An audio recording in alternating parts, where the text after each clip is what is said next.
ladies and gentlemen, and being a producer of Wrestle Massacre as well as Inside Movies Galore, I am David Strege, and welcome to Delusions of Grandeur. Enjoy the reviews.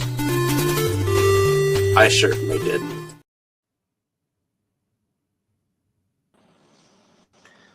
Hello, ladies and gentlemen, and welcome back to another exciting film journey here on Inside Movies Galore. I am one of your hosts. But thank you for coming back with us. It's been an interesting journey, but we are on our second week of this kind of like birthday month, so to speak. So there's not really a theme going here, but I do believe that our good friend Jake is the one who subjected us to this film this week. And I guess it's in honor of someone. So, Jake, why don't you tell us a little bit about the film you chose, and who is the honorable director to be? All right, so we will be discussing a film from 2001. Written and directed by the late, great David Lynch, a movie called Mulholland Drive, where which is a movie that has a really, really crazy backstory, which we'll probably get into pretty soon. But IMDb describes it as, after a car wreck on Mulholland Drive renders a woman amnesiac, she and a Hollywood hopeful search for clues and answers across Los Angeles in a twisting venture beyond dreams and reality. Movie stars Naomi Watts, Laura Harring, and Justin Theroux. Has a number of people in very small roles, surprisingly small roles, given that they are people like Robert Forster and Brent Briscoe and Danejurous and other folks that normally you wouldn't expect to show up for basically a walk-on appearance. And then a number of other folks too. But we will go ahead and go around the room here a little bit and see. We'll start with you, Tammy. Is this your first time with this movie, and what was your first impressions of it? I don't believe I've seen it before. I mean, there was a few scenes that looked kind of familiar, which made me wonder if I had or not. But I don't believe I have.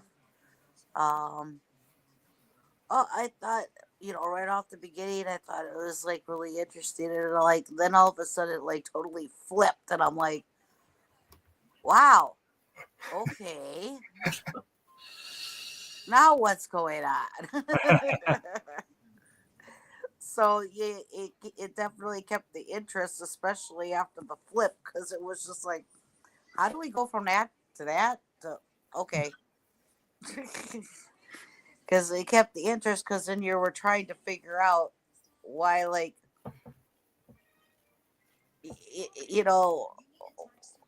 how this happened. This is, this half is like totally different than this half. So how do we get to that half? Right. So, but yeah, it was pretty interesting, especially after that happened. So. All right. That about do it for your initial thought? Yes, so far. Okay. Now, you'll correct me if I'm wrong. I think we have on this channel, I believe we covered Lost Highway and Elephant Man, correct? Correct. But those, so this I think is the third David Lynch film we've done. We have also done. Back when Dane was on, we did Eraserhead as well. That was before my time, I think. Eraserhead's too. Eraserhead's one of his movies I still have yet to see. Which means we can return to it if necessary. Yeah. I And need see, to, I've actually seen all of those. I know that. okay.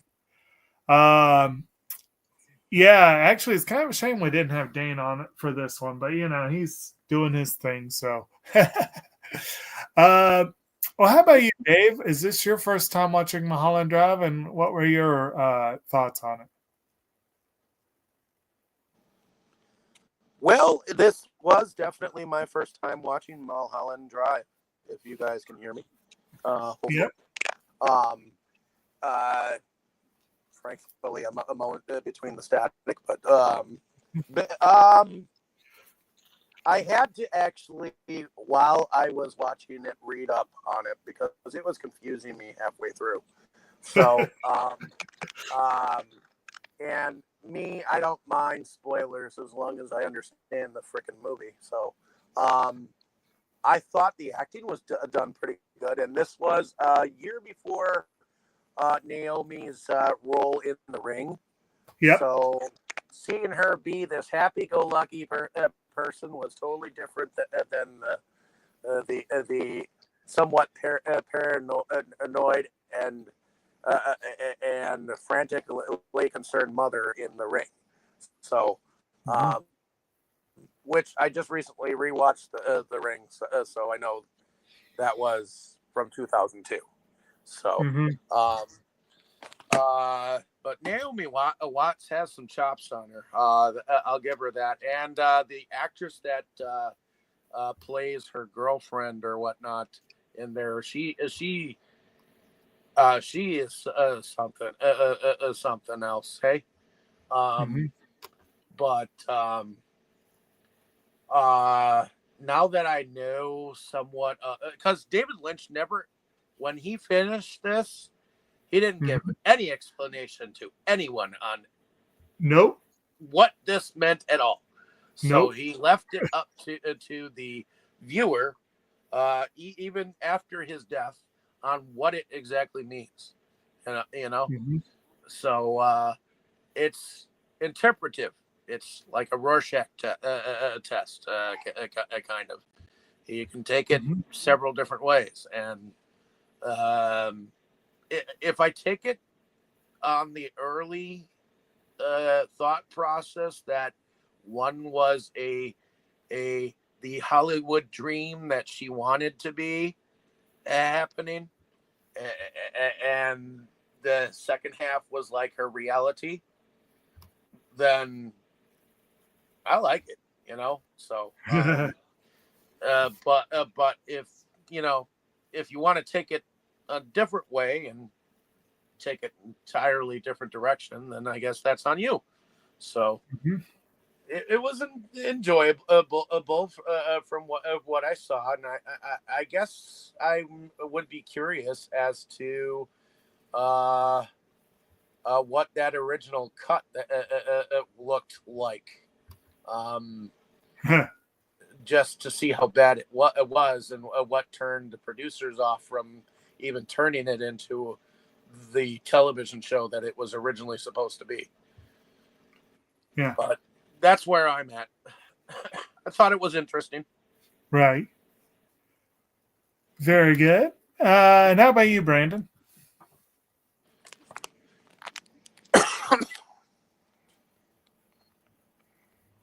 Brandon? Are you with us?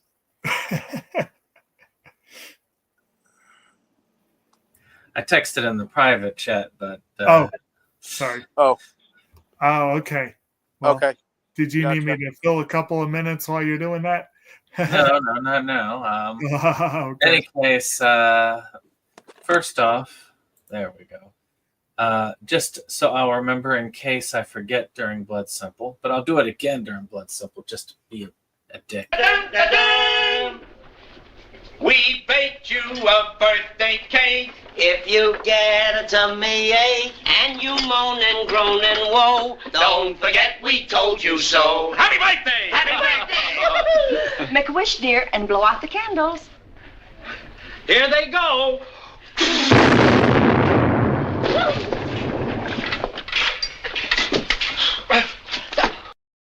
There we go. who, when watching the films of David Lynch and the Coen brothers, doesn't think about the Three Stooges?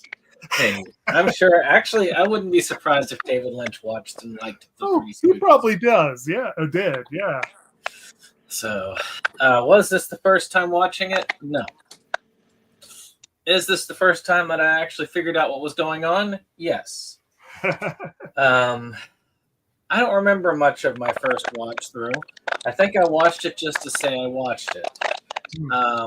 Because I left it with very little impression, because that's the kind of thing that happens, is it gives you a basic impression, and if you don't try to look deeper, then your mind usually just trashes it and moves on.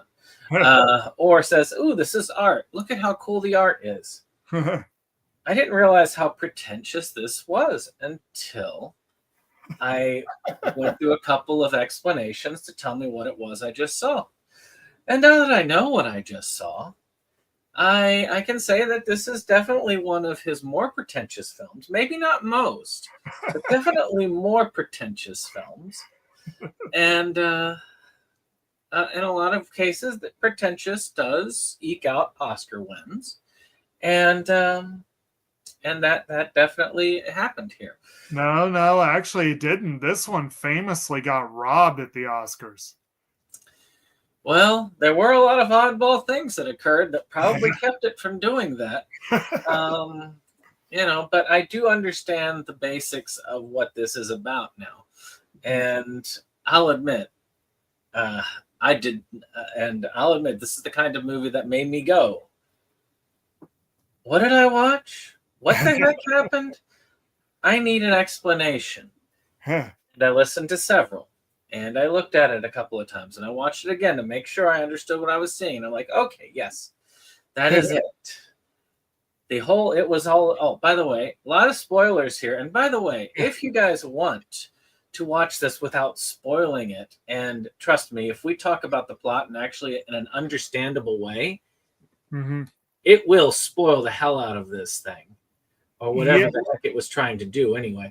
And so you might want to make sure. But yes, this particular one definitely uses that whole "it was all a dream" concept to the max. And that's all I'll say about that for now. Right. Yeah, Dave touched on this. David Lynch famously never gave an explanation for the movie, and he apparently had a bullet point list of like 10 items that he said, when you watch the movie, pay attention to these. And that was all. He gave no explanation. He just said, pay attention to these items. And he wanted you to get your own experience. So yeah, anyone who's listening who hasn't seen the film probably should watch it first and then come back. But we definitely will be spoiling, even though it's a film where arguably you can't really spoil the plot too much in this movie. Arguably, there are a lot of twists and turns and mysteries and what have you. And it could be, your first viewing probably should be almost blind. You'll probably go, what the hell was that? But so, Brandon, was that it for your thing? Yes. For now. Okay, cool. So for me, this is actually one where I have a very definite history with this movie. I'm not positive the number, but I would guess this is probably my 6th time seeing this movie. And the first time was in theaters. This was, I think, I'm almost sure that this was my first David Lynch film. What a way to start. I'm almost sure this was my first David Lynch film. I may may have seen Elephant Man or The Straight Story before this, but I don't think that was the case. And those two, in a very real sense, are probably his most conventional films. And they're the two that are more or less based on a true story. This one has a remarkable amount of true stories mixed into it, but it's not. It is a fiction, but it has a lot that we'll mention as we go along. The critics raved about it from the word go, and it happened to come out in the right when I was going hardcore into my movie critic phase. I fell in with a group of film critics in college, and from about 2000 to about 2005, I was all about movie. The ultra pretentious art house cinema was my jam. So when this came out, it was exactly the sort of thing I was going to go see. And even though almost none of the names involved were familiar to me at the time, everyone, the critics were raving about it. I went to see it. I was riveted. It was unlike anything I'd ever seen. There are a few laugh out loud funny moments in the movie. There's some sexy nudity in a couple of scenes. It was weird. It was a bit pretentious. It was all the stuff I wanted to see at that point in my life. But when I walked out of the theater, and going, what the hell did I just watch? and it stuck with me. And it's rare that this was back in the day of video rentals. For you kids at home who've never heard of video rentals, this is one of the very few movies I rented having already seen it. And I remember distinctly, I rented it at the same time I rented the brilliant Bosnian war film No Man's Land. And I sat down one afternoon and watched this movie again. And then I watched No Man's Land. And then I put this movie back in and watched it again. And on the third time, I got it. And David Lynch may or may not have agreed with my interpretation. I will never know, I guess, until maybe when I go into the great beyond, I'll ask him. And he'll probably just say, well, maybe. Because apparently that's what he would tell other people. But from what I've heard, Naomi Watts has the same interpretation I do. So I feel like I'm in good company there. But like I said, I got that on my third viewing. And it has been further underscored since then. And when I was in college, I took a course called A Religious Interpretation of Films. And one of there were four main narratives, according to our professor. There were four main narratives. And I don't remember every one of them. There was the Greek narrative. There was the Christ narrative. There was the American Dream narrative. I can never remember the other one. And the American Dream also had a flip side, the American Nightmare. And to my mind, this movie is almost the poster child of the American Nightmare narrative. It really fits perfectly with that idea because in a very real sense, it is a nightmarish fever dream. Yeah. But you know that for 2/3 of the film. Well, so yeah. we don't realize what the film is even close to being about until the end of it. But we don't realize we don't know. And part of that has to do with its history. And Dave touched on that as well. This movie has the most fascinating history. And I think it's one of the reasons I wanted to go see it, because now that I think about it, I had read a feature about this film in, I think it was Entertainment Weekly, which also used to be a thing. I don't know if it still is. But I read a lot of Entertainment Weekly at the time, and they did a profile on this movie where they talked about its origin. And the film originally was going to be an ABC series. They ordered a pilot. The title came from a spin-off idea David Lynch and another writer had for his TV series Twin Peaks, which I hate to say it as a David Lynch fan, I still have yet to see an episode of that show. I've seen the movie, which apparently doesn't make much sense if you haven't seen the show. But I have yet to see Twin Peaks. I need to see it. I've yet to see Eraserhead, Inland Empire, or Dune. I've seen the rest of Lynch's work, but I have yet to see those items.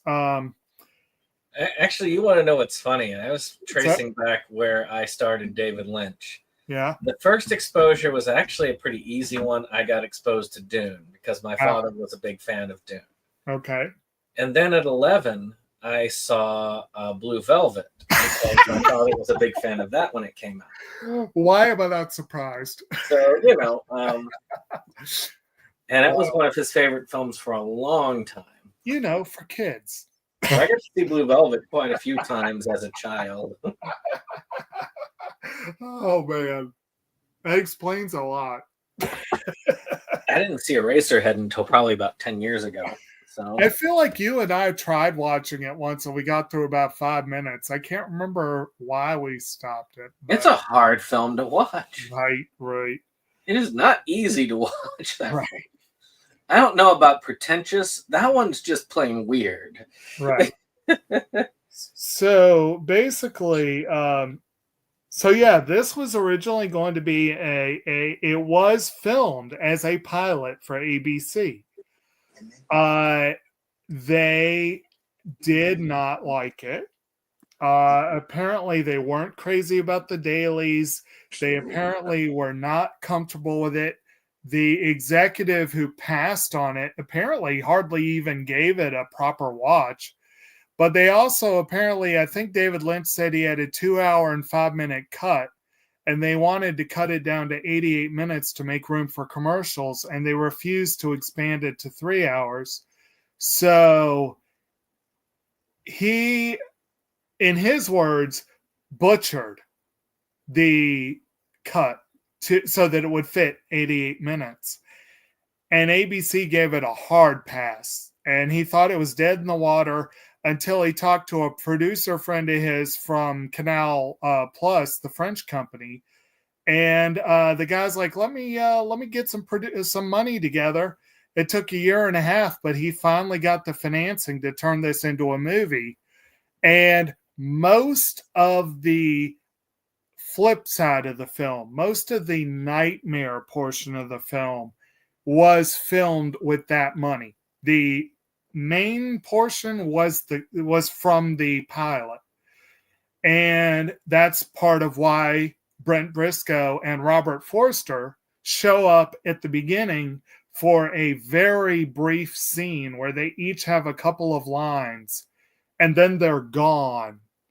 They were going to be recurring characters in a series, and there was no need to bring them back with the movie that ultimately developed. So that may have also been why Danejurous is only in a single scene. Some of those small roles, that's part of why. But essentially, the film was filmed, turned into a pilot that never aired, was recut 2.5 years later with new material. So, and they managed to, this is, to my mind, is one of the best examples in movie history of saving a project. You know what I mean? Like, you have that happen occasionally. Like Disney had a DOA film that they remixed and remade and turned into The Emperor's New Groove. The Heath Ledger died in the middle of Terry Gilliam's The Imaginarium of Dr. Parnassus. So they used the Imaginarium as a plot device to recast his role and finish the film with other actors while still preserving his work. There have been good examples. This is probably one of the best examples of taking lemons and making lemonade, as they say. And even more so because this movie has gone on to be considered one of the greatest films of the past 50 years. Critics raved about the film from the word go. And Brandon, I remember showing you a poll of critics that I found where almost unanimously this was a top 5 film for almost every single critic that was polled. And it was so far above every other film that it was ridiculous, like in terms of how it ranked against them. And I'm like, wow, I mean, it's a good movie, but wow. And that after it got robbed at the Oscars. Lynch is one of the only directors in history who's been nominated for director in a movie that got no other Oscar nods. And he did it twice. He did it with this and with Blue Velvet. And I don't really know how they think that a director can be so good that they can make a film that just isn't Oscar worthy in any other category. That's just weird. But Lynch is weird. And I've always maintained that Naomi Watts was robbed, because this is a star-making role if ever there was one. And David is right to point out that The Ring came out the next year. This is the movie that put Watts on the map, and The Ring is the one that made her a star. And that 1-2 punch, I very rarely have you seen someone's career turn around like that. But anyway, that's a long rambling opening. We'll go ahead and launch into the film. It does start with a weird assortment of images that, according to Lynch, the first clues to what's actually going on are in the very, very, very first shots of the film. And he does drop clues all the way through. And I guess part of the fun for people who are so inclined is the idea of solving the mystery as you go. A lot of times when I watch movies like that, people are like, oh man, I saw that coming a mile away or whatever. And I'm like, I just like to go along for the ride. I just like, my first viewing is almost always just watching and seeing what's going on. And there's no way anybody got this on the first time. If they say they got this on the first time, they are lying. Right. But yeah, going back and watching it again, you do pick up a lot of the clues, you know? But even so, it's still, it is kind of strange. And most of the people involved had no idea. Lynch himself had no idea where this was ultimately going to go, because he had been focusing on getting the show started, and he didn't actually have the full story thought out when he did the pilot. I mean, what's that? The first scene is a pretty, I mean, I actually, oddly enough, this is one of the few clues that I got right off. Yeah. Because her character mentions it early on, but not until she mentions it. I don't know who the heck would get it, like just seeing it, because there's no context, no nothing. But where she mentions winning a prize in the jitterbug contest, right? Which is what this is representing. I got that connection right off. That's the only one I got right off, practically. But it is one I got. I was like, that's what they were referencing at the front, because she's got stars in her eyes and she won the jitterbug contest. Right. Right. And so the the film has a couple of weird parallels with real life, and one of them comes in the first extended sequence of actual, like, not those opening, the jitterbug sequence and what have you that start it.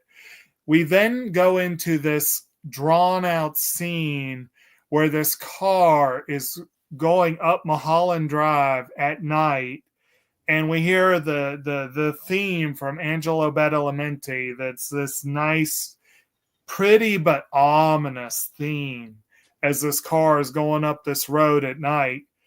And honestly, when I saw the film, I wasn't familiar with Mulholland Drive, but since I've heard a lot about it and read a lot about it, and for those who are unfamiliar, this is a major road in Los Angeles that in many ways, it kind of separates the wealthy homes from the places closer to the studios where people actually work and everything.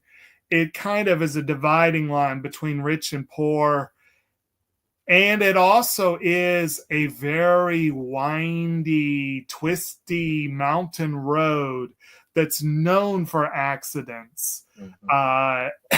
And there are, and the road is an important placeholder. That's one of the clues in the film. Even though very little of the film actually takes place on Mulholland Drive, much of what does is kind of key to the plot, I guess you could say. And we start with this woman who's played by Laura Herring, who's going in this car up the road, looking out the window as the theme plays. And after a while, it's a limo. Stops. What's that? It's a limo. Right. After a while, the car stops, and she's like, "We can't stop here."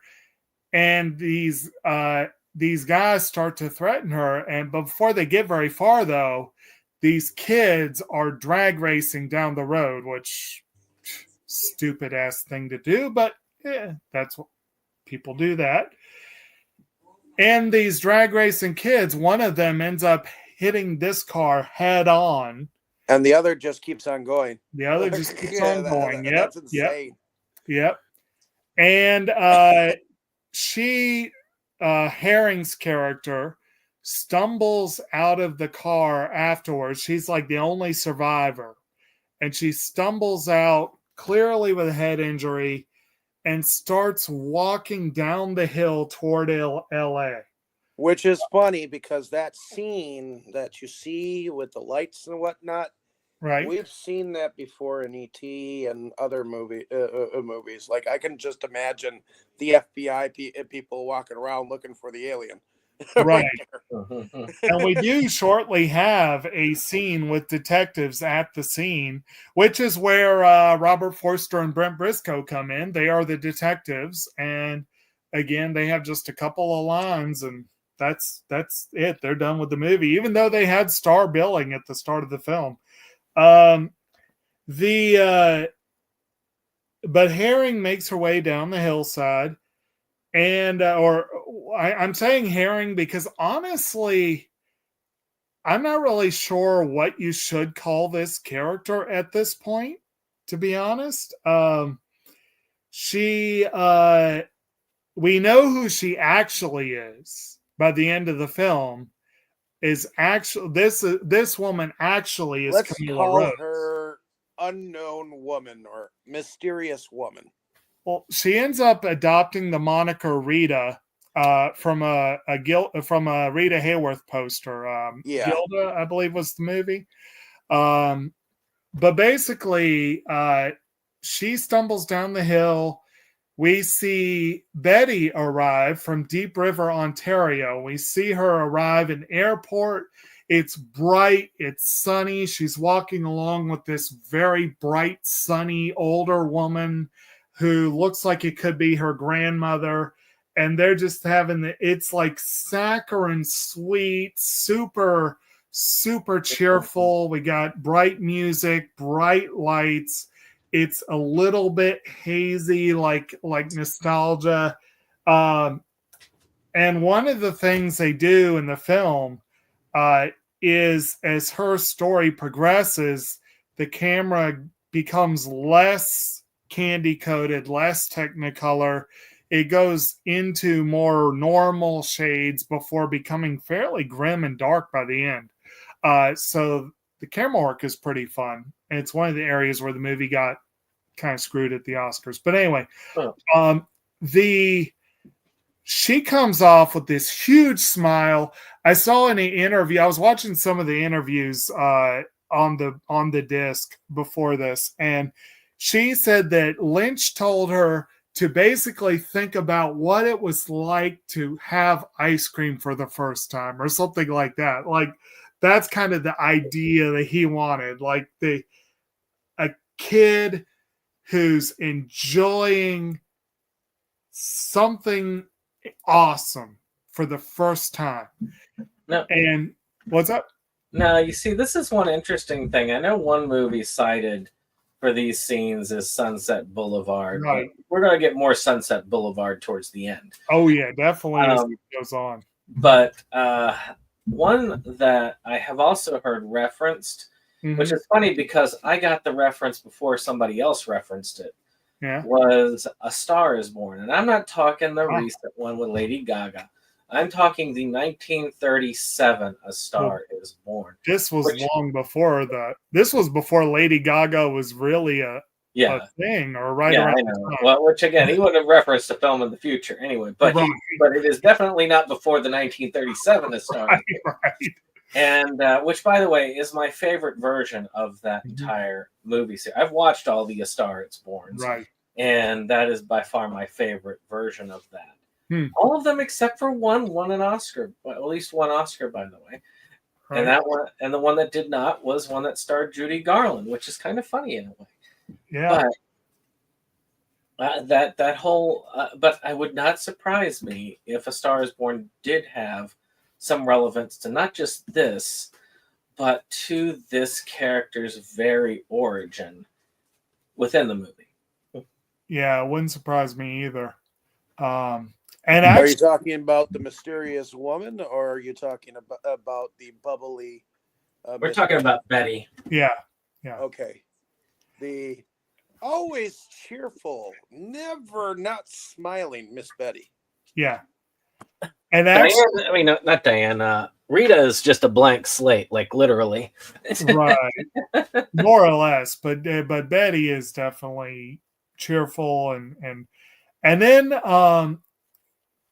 and I will mention you because you're right. As we go along, there's a lot more nods to Sunset Boulevard, but one of the big ones comes very early on when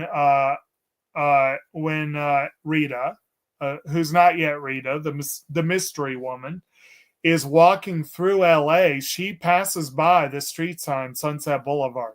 Like, that is very distinctly shown on camera. So that was absolutely intentional. But yeah, Betty, she has this saccharine sweet discussion with this older woman. We see her talk to the old man. They part ways. It turns out they just met on the flight and became fast friends. Betty goes her way and the old couple goes their way. And we see this weird shot of them driving away in a car with these absolutely horrifying grins on their faces. Like, I don't know if y'all felt that same way. I just thought, like, oh, that is creepy. Yeah, don't worry, you get to see them again at the end. You know, their grinning, I thought, was kind of creepy. Right. It's like, what are you grinning about like that? It's just kind of, it might be seen as one of the hints early on that not everything is as it seems, you know. The problem is, if you know David Lynch, it could be that everything is as it seems, and it's just freaking David Lynch. This is true. I've seen Twin Peaks. I was half expecting something to happen, though, at that moment, because their grins were just so out there. Right. But that's the kind of thing. This kind of thing does happen in things like Twin Peaks. People Right. do act freaking weird, and for no freaking reason. Because he really likes people who are like, he likes heightened reality, which is really interesting. Because again, I was watching these interviews, and I've seen other interviews involving Lynch where he talks about honesty. He talks about looking for the real feel of the scene and all this kind of stuff. And like, and Watts talked at length about this, about how he would push you to the point where you think, God, this is awful. This is way over the top. But he's pushing you to find what he thinks is like the honest truth of the scene. And so, yeah, it's kind of like, in a way, he's a lot like Wes Anderson. Wes Anderson, the performances in his movies are very stylized. They are not naturalistic performances, but within his world, they fit perfectly. You know? One of the greatest disappointments in my life is that now that David Lynch is no more, the compilation of where Lynch gets together with Aronofsky and gosh, what is his name? The one that you just talked about. Wes Anderson. Wes Anderson, and of course Guest as well. Oh, Christopher Guest. Christopher Guest. Yeah. To make a film together. That would be awesome. That would be one of the coolest, weirdest set pieces and films of our time. Right. And that we're robbed of it. Yeah. Unfortunately. But, you know. And we haven't covered Christopher Guest on this channel. Right. Oh, we haven't, have we? We need to. You know, you have another theme month. You could do a Christopher Guest month with pretty much. This is true. You could actually hit every single one of the main ones with that. Yeah, this is true. This is tempting as well. So at any rate, so Betty arrives. It turns out that her aunt is in movies, and her aunt is going on location for a while.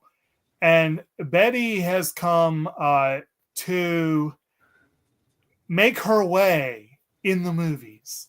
And so she's borrowing her aunt's apartment for the time being. Unknown to her, this mystery woman has chosen to crash in said apartment. And they end up meeting. And at first she thinks it's one of her aunt's friends. And you know, doesn't. Well, we should mention that she ran into her as she was naked in her shower. Well, yeah, as you do, you know, they definitely have an interesting meeting there. If I was her, I would have thought it was a little weird that the aunt would not have said anything or whatever. And there's this woman here in the shower, you know, that she had no idea was going to be there, you know, but she just like takes it totally in stride. And okay, I was just like, you wouldn't find it odd that there's some lady that you didn't have any idea was going to be here? She does tell her aunt, hey, I was surprised that your friend Rita was here. Like, you know. Of course, she runs into her landlady, and her landlady's like, well, I got a call from your mom. Oh, I don't think that my mom realized that I was talking about my friend Rita. Yeah. Her aunt, yeah, no, and her landlady Coco's an interesting person, but she so basically that brings up a little bit of a mystery there. You know, she's like, you know, she's got this mystery woman staying with her, who she comes to find out has no recollection of who she is, But then Betty sees that as kind of an opportunity to do a little investigating, a little, have a little mystery, exciting mystery there. And meanwhile, we see some other things. We're introduced to Adam Kesher, who is a hotshot director who is a little full of himself, but he happens to be working on a picture where the main actress has bowed out for some reason. I don't think they ever really say what happened to her. He's probably strong-armed out. If you look, that's what I was going to say. Yeah, given the fact that he's being strong-armed to hire a particular actress, you get the impression that she had gotten drummed out somehow. But he has this really fascinating meeting with his producer and his agent and whatnot. And these two producers these two brothers come in who are, I guess, producers. I don't know that it's ever really explained exactly what they are, except they're clearly affiliated with the mob or something of that sort. The Castigliani brothers, one of whom is played by Danejurous, and one of whom is played by the film's composer, Angelo Badalamenti, in one of his only acting roles. And supposedly they were meant to be stand-ins for particularly idiosyncratic directors. Apparently Lynch has mentioned the Coen brothers as a possible inspiration for these two. Yeah, makes sense. Because after all, the one that Badalamenti plays is a coffee snob. And that does lead to some interesting moment there. Bring the napkin. Yes. Actually, yes, he mouths it silently. Napkin. Yes, napkin. And then he also repeats a phrase that's a very important phrase in the film. This is the girl. That was a phrase that is mentioned a few times in the film, and each in a different context by a different character, but it is a refrain in the film. They provide this group, Kesher and his his producers, and they give him a picture of this girl, Camilla Rhodes, who will be their new lead. And they make very clear, because when he goes home, he tells them absolutely not. No way. He tells them absolutely not. But they cut off his credit. They make it clear to him that he is in their pocket and has to do what they say. I should back up and mention that we've also seen at this point Mr. Roke, who's played by Michael J. Anderson and seems to be pulling the strings to get this woman cast.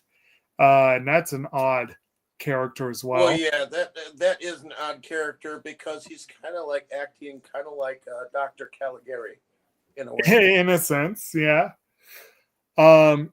And we also saw a brief appearance. A recurring scene in the film is a restaurant called Winky's, which is a blatant ripoff of Denny's. Apparently, they couldn't get the rights to use Denny's, so they just made it Winky's. And we have Patrick Fischler show up in a brief scene speaking with, I guess, his psychiatrist. And this is just a weird scene that, but it introduces this freaky looking homeless person who lives behind the restaurant. Yep. And it kind of, it almost kind of like the wraparound to this whole tale, because later on we find out that that creature or homeless person is actually holding the, it looks like, and this is spoiler alert, Uh-huh. It looks like the box that holds the key that was in Rita's hands. Right. You mean the blue box? The blue box. Yeah, blue box. Because Which- the other key has nothing to do with the box. Well, and also, well, not exactly, because I was going to say it's worth mentioning that blue and keys are both recurring themes in the film too. Whether they necessarily mean a whole lot to anyone other than David Lynch is hard to say. Oh, But- there's also another cover that does that too, which is red. Yeah, But red has a Right. different significance in the film. right. I feel icky for actually doing all the research on this film. It's very unlike me as a person. Jacob knows I don't like to spend this much time involved with any of these things. Yes, it makes you feel icky. It does. It's like nasty. Oh, that's hilarious. But that is one thing that I. But that's still the color red definitely is a huge factor in this film as well. Yeah. There are a few recurring colors, like one that is surprising. I only saw it in a couple of scenes, but I was amused to see the exact same shade of day glow pink in two different scenes. Because we have, when Adam goes home, he has a run-in with his wife, and we'll come back to that in a moment, which involves day glow pink paint that for some reason he had in the garage. And then later, when Rita and Betty are playing detective and they go looking for Diane Selwyn, there are flowers in the background that are the exact same shade of day glow pink. And I'm like, of all the random ass colors to repeat. But so this scene where Adam goes home, I love it when he goes home. This is one of my favorite cameos of any movie ever. He goes home early because he's pissed off about this meeting. He is told while driving that they are going to shut production down. And they fired everyone. And he, instead of coming in to fight, he's like, I'm just going home. He is so bummed out and pissed. He just goes home. His wife wasn't expecting that. He comes, Nope. He sees Gene clean pool cleaning out. Which means that his wife is in bed with the pool boy. Well, he doesn't know that until he looks out and sees that no one is at the pool. And he's like, wait a minute. Is my wife here? Are you here? And he goes in the bedroom and she gets pissed at him for daring to walk in on them. And meanwhile, Gene the pool boy is played by Billy Ray Cyrus, of all people. That was Billy. Yeah. He's just sitting there, just kind of like, Adam goes off and his wife is like, why is he upset? And I just love his reaction. Well, he's probably upset. And this is my favorite part. He takes the jewelry box, right, brings it into the kitchen, goes into the garage, grabs a pink canister of paint, and he literally just dumps it into the jewelry box. And the wife comes in and she's royally pissed that he does that, and they get into a tiff. And it is more than she's climbing all over him, wailing away at him. And then, Billy Ray hauls out and punches him. It's like, yep. He drives off covered in day glow pink, which, considering that he's dressed all in black from head to toe, that pink stands out. Mm-hmm. And when he gets in his car, I'm sitting there going, oh my God, that car is going to, he's going to have some stains. he's being told to meet this man that calls himself the cowboy. Yeah. Out in some Timbuktu location. And he's like, oh, fine. I've done worse. Well, Whatever. first he goes and finds this little rundown rat trap hotel where he thinks he's hiding. And the guy, his landlord, comes up at some point, or the hotel administrator or whatever, comes up at some point and says, yeah, your credit's no good. And he's like, But I paid cash. And he's like, yeah, but the bank called and said that your credit's been cut off. And he's like, how did they know where to find me? And that's where he finds out who he's dealing with, because they know where he is and they cut off all his money. And he's like, and then his assistant calls and tells him, hey, they want you to meet this guy called the cowboy. And of course he is like, yeah, okay, I'll go meet the cowboy. Why don't I go? Why don't you go give him a yodel? You know, it's like, yeah, you don't know what you're missing. Yeah. And so he meets the cowboy at a corral. He thought it was hilarious when he learned that they were going to meet at a corral, which is appropriate. And the cowboy is played by this guy who is not an actor. Monty Montgomery is apparently a good personal friend of David Lynch. And he apparently happened to own, this is his wardrobe that he brought for the cowboy. And apparently it's old Hollywood, like from old Westerns. And it's worth like a pretty penny, apparently. You wouldn't be splashing this wardrobe in Dayglow pink.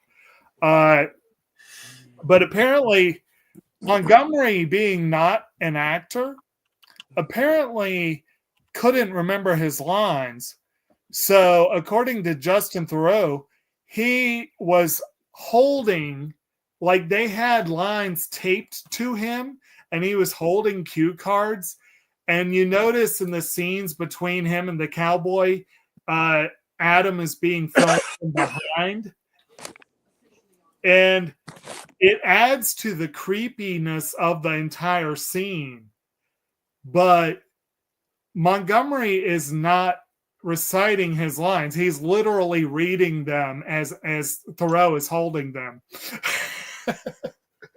It's kind of hilarious the way it turned out, because it actually turns out really well, because it's this weird, creepy scene. But yeah.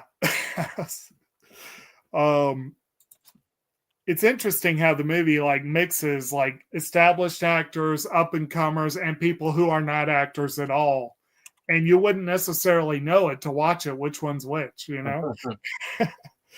But yeah, I would have never known that the cowboy was reading his lines. Yeah, I didn't know it either, honestly. And apparently they also shaved his eyebrows to make him look weirder. But yeah, it's pretty fun. But anyway, I have largely just been kind of barreling ahead. Did anyone want to take a moment and any of the scenes we've hit so far, or characters we've hit so far, did anyone have some stuff they've been wanting to throw out there?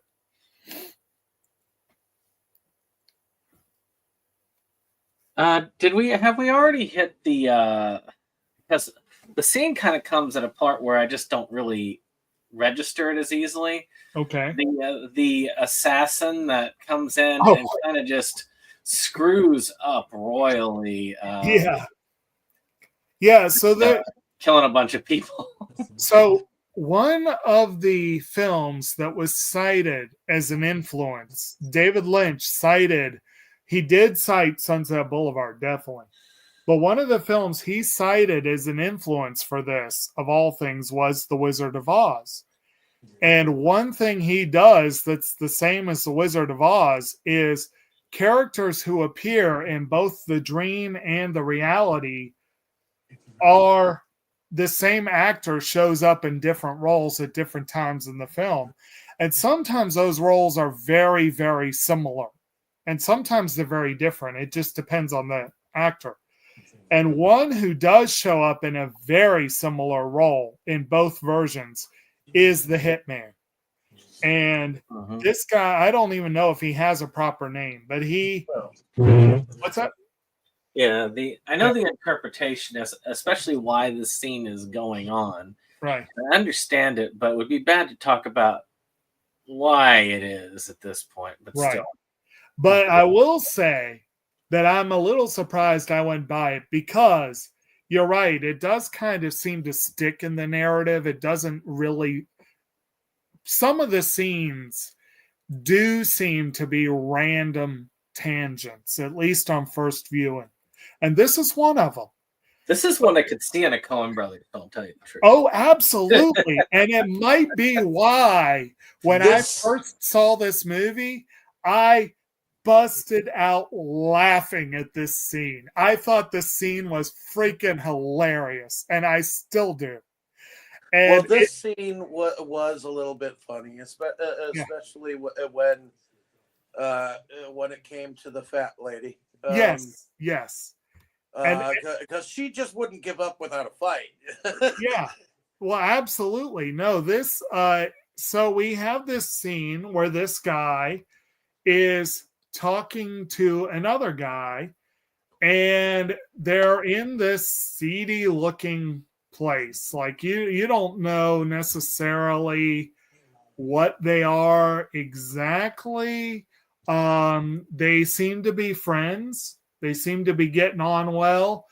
And the one of them says something like, "So is that the book?" Something like that. And the other guy's like, "Yeah." And then he just out of the blue, the one guy shoots the other guy who we thought was his friend.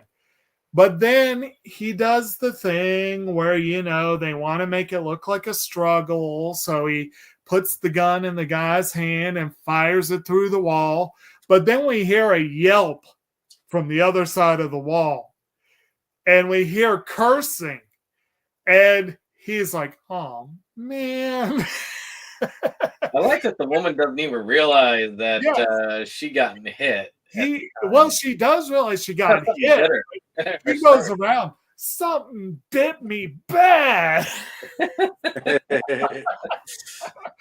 It's like, and I just thought that was so hilarious. And it's like, and he goes over acting like he's going to try and help. And then he tries to wrestle her into the other room, and she's twice his size. And it's not going well. And that's when he's noticed by I guess janitor who does the cleaning. He sees the janitor, and the janitor just gives him this look. And he's like, "Can you help me, man? I need some help here." And he finishes dragging her in. He ends up shooting her in the back. And then the guy comes in and he shoots him.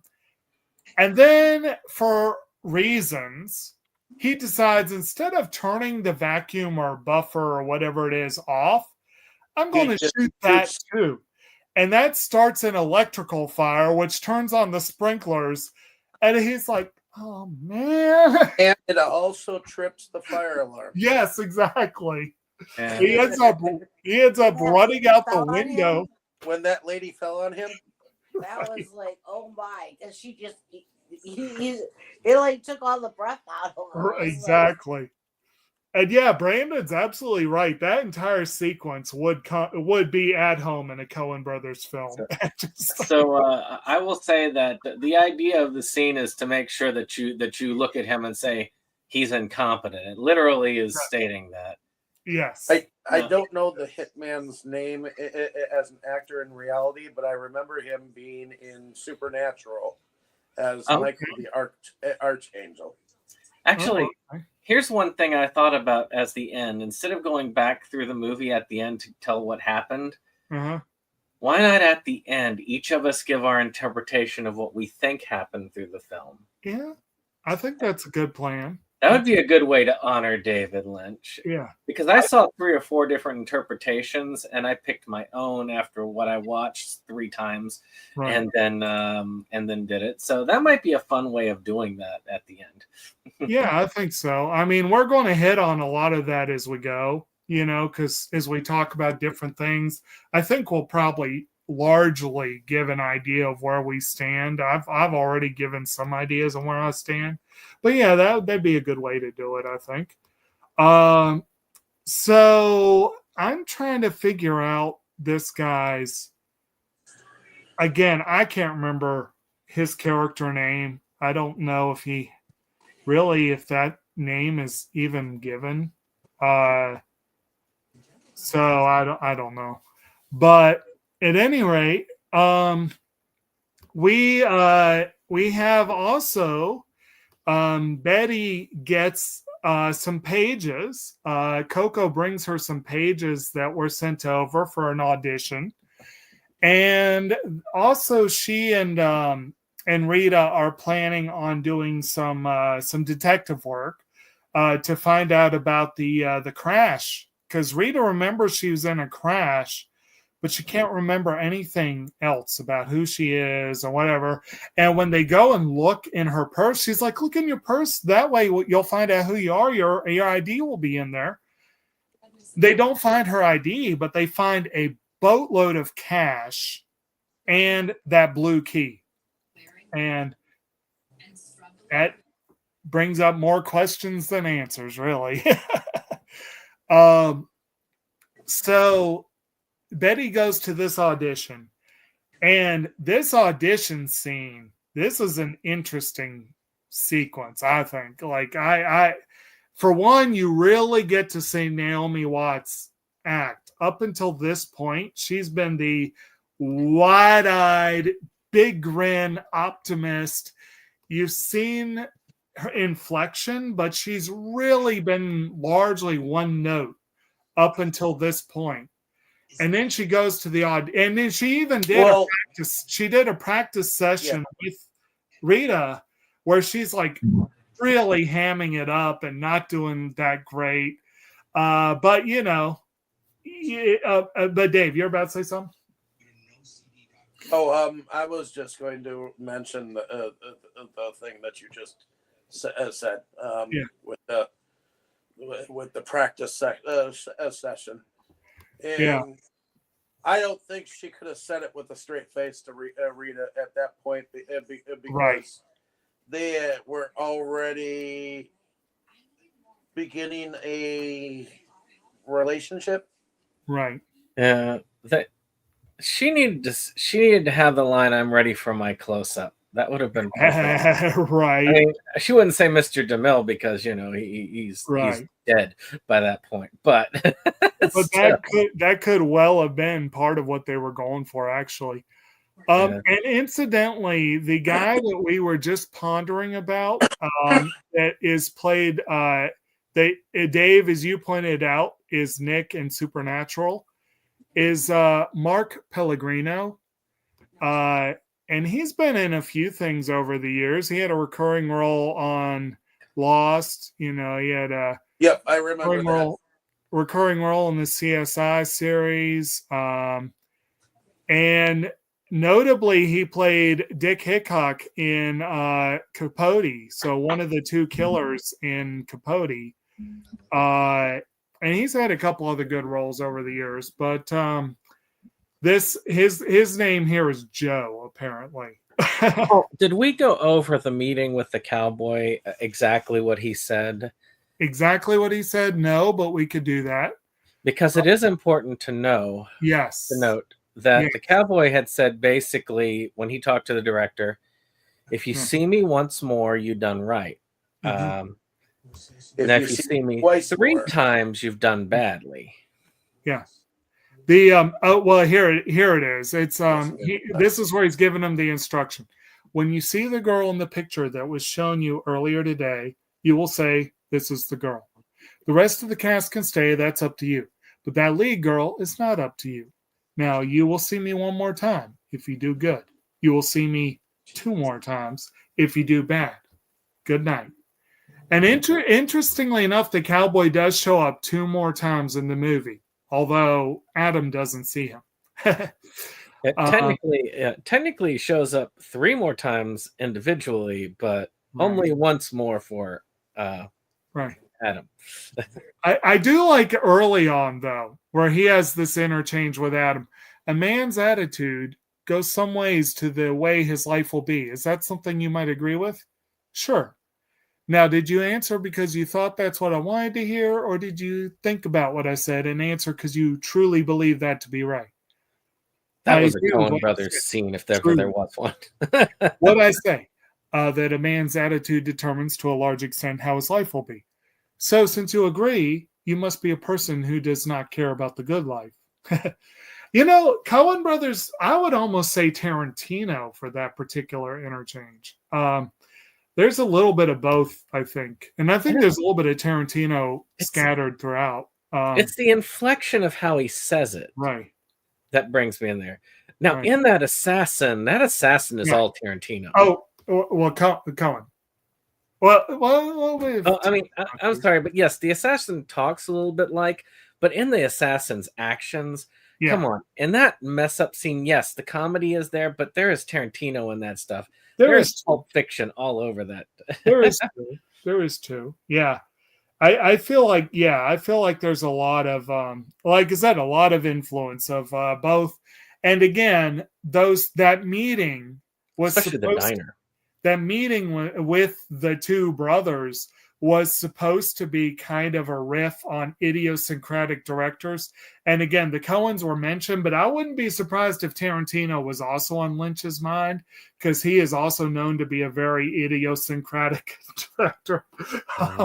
So that could have been. And Lynch himself is known to be. I mean, he was a character unto himself. I mean, the hairdo alone. I'd say his weather reports definitely helped me get through COVID. It was an interesting. I didn't even know about those, but I recently watched a few, and I'm like, this would have been so nice to watch at that time. Oh, it was so much fun because it was something to look forward to when you're stuck in, right, exactly. So at any rate, so we have this audition scene, and I wonder, from listening to Lynch talk and the way he goes on about things, he of course is also a painter in addition to being a director and writer. He has a very artistic way of looking at the world. If you ever saw what was that one called? Was it The Art of David Lynch? Was that it? The name of the movie? Yeah. Yeah. It's a Criterion release. Yeah, it was. It was a Kickstarter release that went straight to Criterion, and it was interesting. It wasn't as interesting as I hoped. It focused more on his painting than anything, but also just his way of looking at the world. But what's up? I picked this very poster for the background because of the artistic streak. Right. There is at the audition, that director, Bob Booker, is played by Wayne Grace. He gives just about the most worthless, pretentious direction possible. And I really wonder if that was Lynch being very consciously self-referential.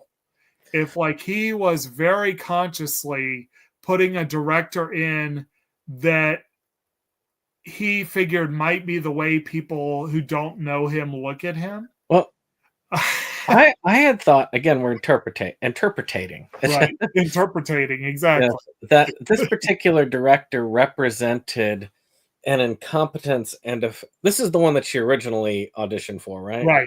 Yeah. That this director represents an incompetence and a failure to see talent. Yes. Which would have been in the eyes of a true director like the other guy with the glasses, who was at first refusing to hire this particular actress and had to be threatened to compromise his values Well, by the also, Hollywood elites. Both of these meetings with this director and then the meeting with Adam afterwards could definitely be seen as clues that again, the interpretation of the movie is a potential dream, that Betty has this meeting with this director who, as you said, cannot see talent when it's looking him in the face, partly because he's literally not even watching the performance. He's looking at his notes the whole time.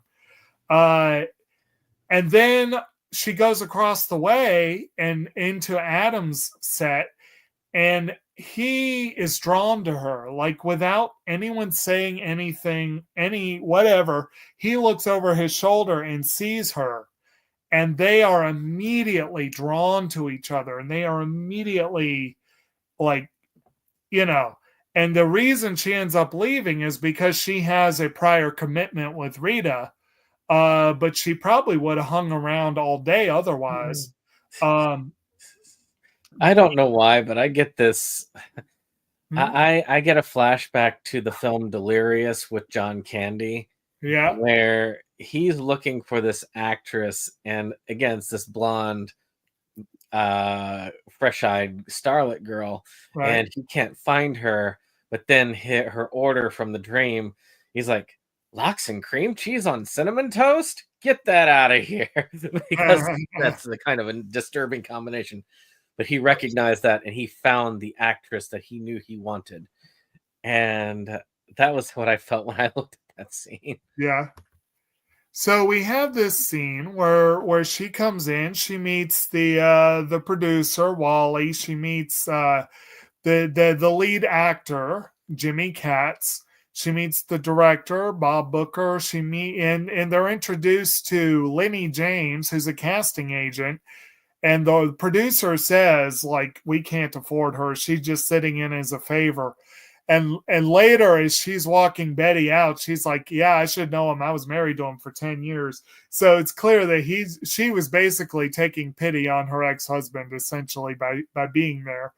But they have this scene where Jimmy is this cocksure, older actor, like he's clearly the leading man who's still getting part after part, or trying to get part after part, with disturbingly younger co-stars, and he is very much an old school boys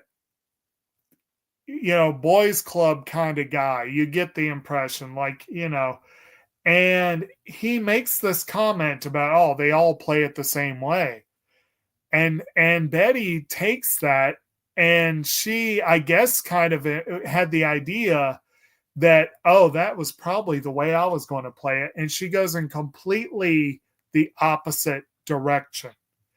And she plays it very quiet, in close, very, very intimate. It's almost disturbing to watch, but you can see that she's completely thrown the actor off his game. He was not expecting it at all. And except for the director, who wasn't even paying attention, everyone else in the room is blown away. And and Wally comes up, that was so great, whatever. And then Lenny steps up and she's like, why don't I walk Betty out? And she's like, and as they're leaving, she's like, oh man, Wally, he needs to just hang it up. And Betty's like, oh, well, he seems nice. Oh yeah, he's nice. I should know. I was married to him for 10 years. But she's like, let me go show you an up and coming director who can, and that's where she walks her over to Adam's set, where he's casting for this role. And we do see a very talented actress doing an audition. And then Camilla Rhodes shows up, and she does a competent audition. It's not terrible, but you're sitting there going, yeah, the other one definitely was better. And we just saw Betty, so we know she would have been better. But then, he's like, call over whoever. And then he takes a minute. He lets the guy sweat, but then he's like, this is the girl, So he plays ball. He hires Camilla. And then we cool song sequence though. What's that? Very cool song sequence though. Yeah, there's some nice old-timey songs there, some good Lynch does have a pretty good ear for music, and it's definitely one thing that is kind of interesting. This movie has some interesting it's not quite as cool as the song performance later in the film, right? But definitely it's a cool scene. Yes, definitely. And we basically have the one girl, I guess it was Nikki, might have been, or no, Nikki was the assistant.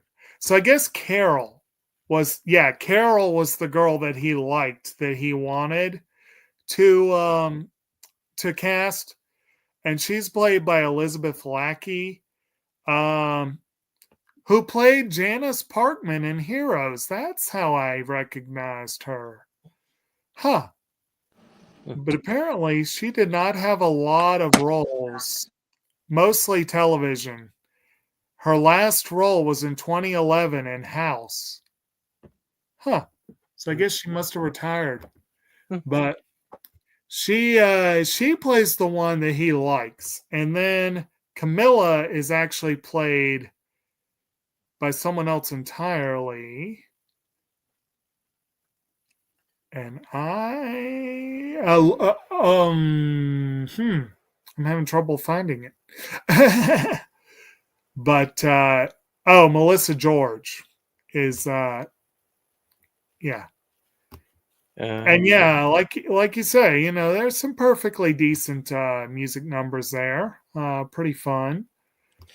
And each of the appearances is interesting. Like the appearance of course, the girl that they picked out is important in a lot of ways. Again, depending on your interpretation, but at least to my interpretation, her appearance is actually quite important because it reflects an appearance at the end. Right.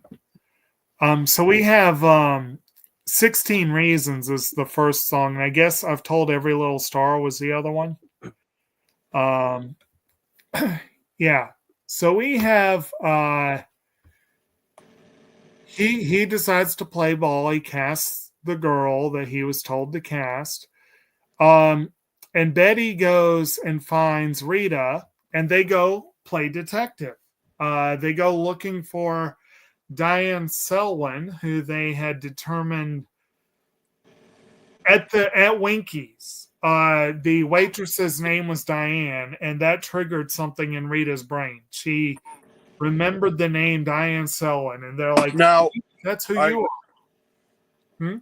I do have to say something. Diane, the waitress, was also the chick that the hitman had been talking to about looking around for a brunette that might have been in an accident, or a new girl that might be working on the streets. Yes. And it so happens that the waitress originally was named Betty, if I recall correctly. Yes, we find out later the waitress is named Betty. Yeah. Which plays into our main character's name being Betty. Yes, exactly. But this time around, her name is Diane, which is a reverse. Well, yeah, switch off, every once in a while. Which makes you wonder if possibly the main character, Diane, might have actually been working as a waitress to help aspire herself to become an actress. Well, in most likelihood, because after all, the most aspiring actors, they got to make that money somehow, and waiting tables is very, very often the way they do it.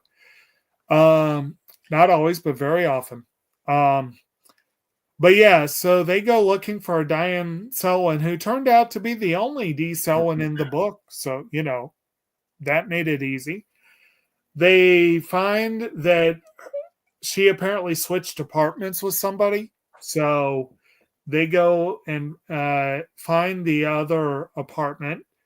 And this is where we see those hot pink flowers in the background. But they go in and...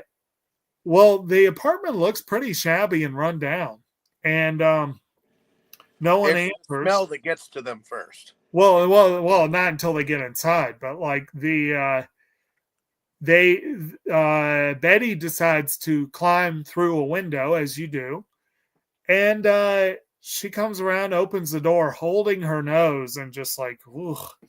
And they go in, and yeah, they find out pretty quickly that there's a reason why the place smells pretty bad.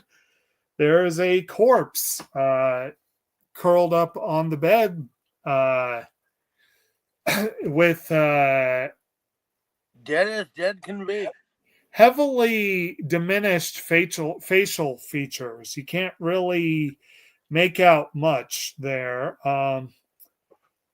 I think didn't the person that she switched apartments with, didn't she say 3 weeks is how long Diane's been missing? Something like that. Yeah, I think it was 3 weeks. I think it was 3 weeks. And she wanted to get some stuff that Diane had borrowed. There was stuff still left behind from the switch, and she wanted to get it. But she gets called back into her apartment because phone's ringing, and later she comes to the door, but no one answers, and she ends up wandering off. But so that doesn't really give them the answers they were hoping for.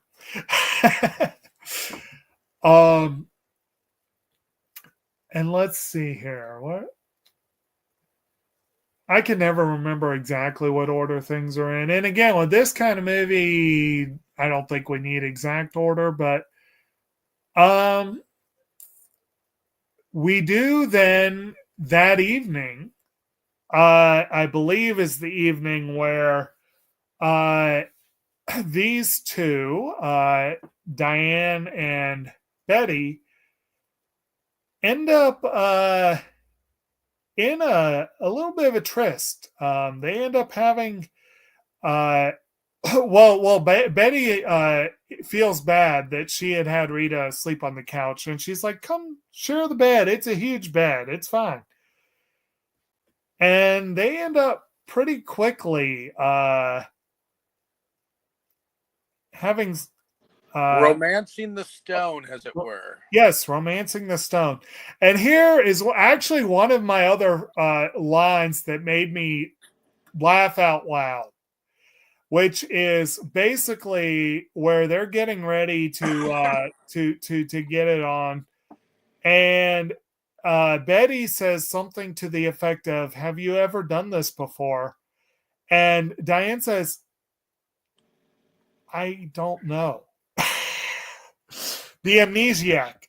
And I just thought it was kind of hilarious that just that response. I don't know. Maybe it's just me, but I thought that was kind of funny. But yeah, it ends up getting now they all claim it was very tastefully done, and personally it doesn't bother me at all. I've shared my views on how people are overly prudish about sex, but I do find it fascinating that both Herring and Watts have nothing but good things to say about Lynch, despite such an awkward scene and a couple of the others that came later. They don't hold it against him at all, and very few directors nowadays can claim that. So that's impressive. Well, I mean, yeah, there was controversy definitely about this particular relationship, right? I mean, there were of course the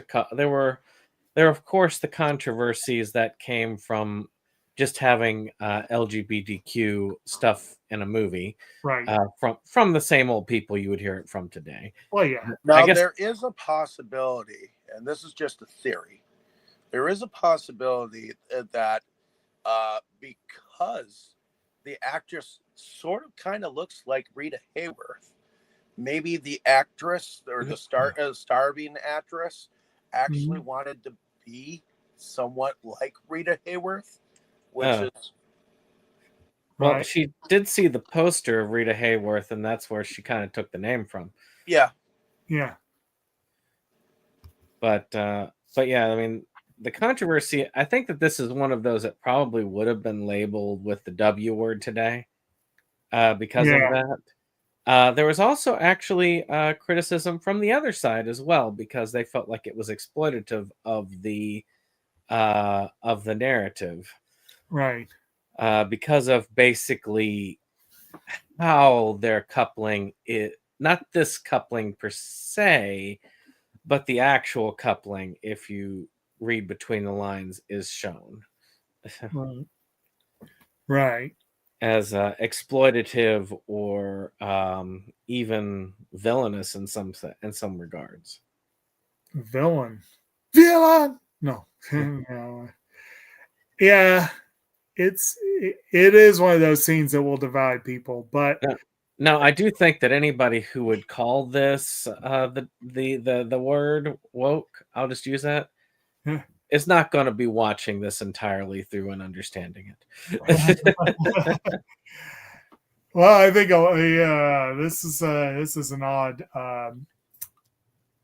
But yeah, anyway, so like I said, when I watched that first, I won't deny I enjoyed it, but I also did think it was hilarious that they made that one comment. I don't know, maybe it didn't make me laugh as much as some of the other scenes. But this is another thing that this movie has in common with stuff like the Coens and Tarantino and Anderson, is that sometimes the humor does come from very unexpected places, and it's kind of interesting how that can happen. But so they have that, and I believe it's that same evening that she wakes up murmuring in her sleep. And then she's like, I've remembered Silencio. Yes, Silencio. She's like, I've remembered something. We need to go. Well, she speaks something else in, what is it, Spanish or whatever her language of origin might come from, but it seems like 2:00 in the morning is a good idea to go out to see what we eventually find out is an experimental theatrical performance. Well, yeah, she straight says we need to go to this place. I've remembered something, and Betty's initially like, it's 2 a.m, and she's like, no, we need to go. So they go. I believe the theater is called Silencio, and they have.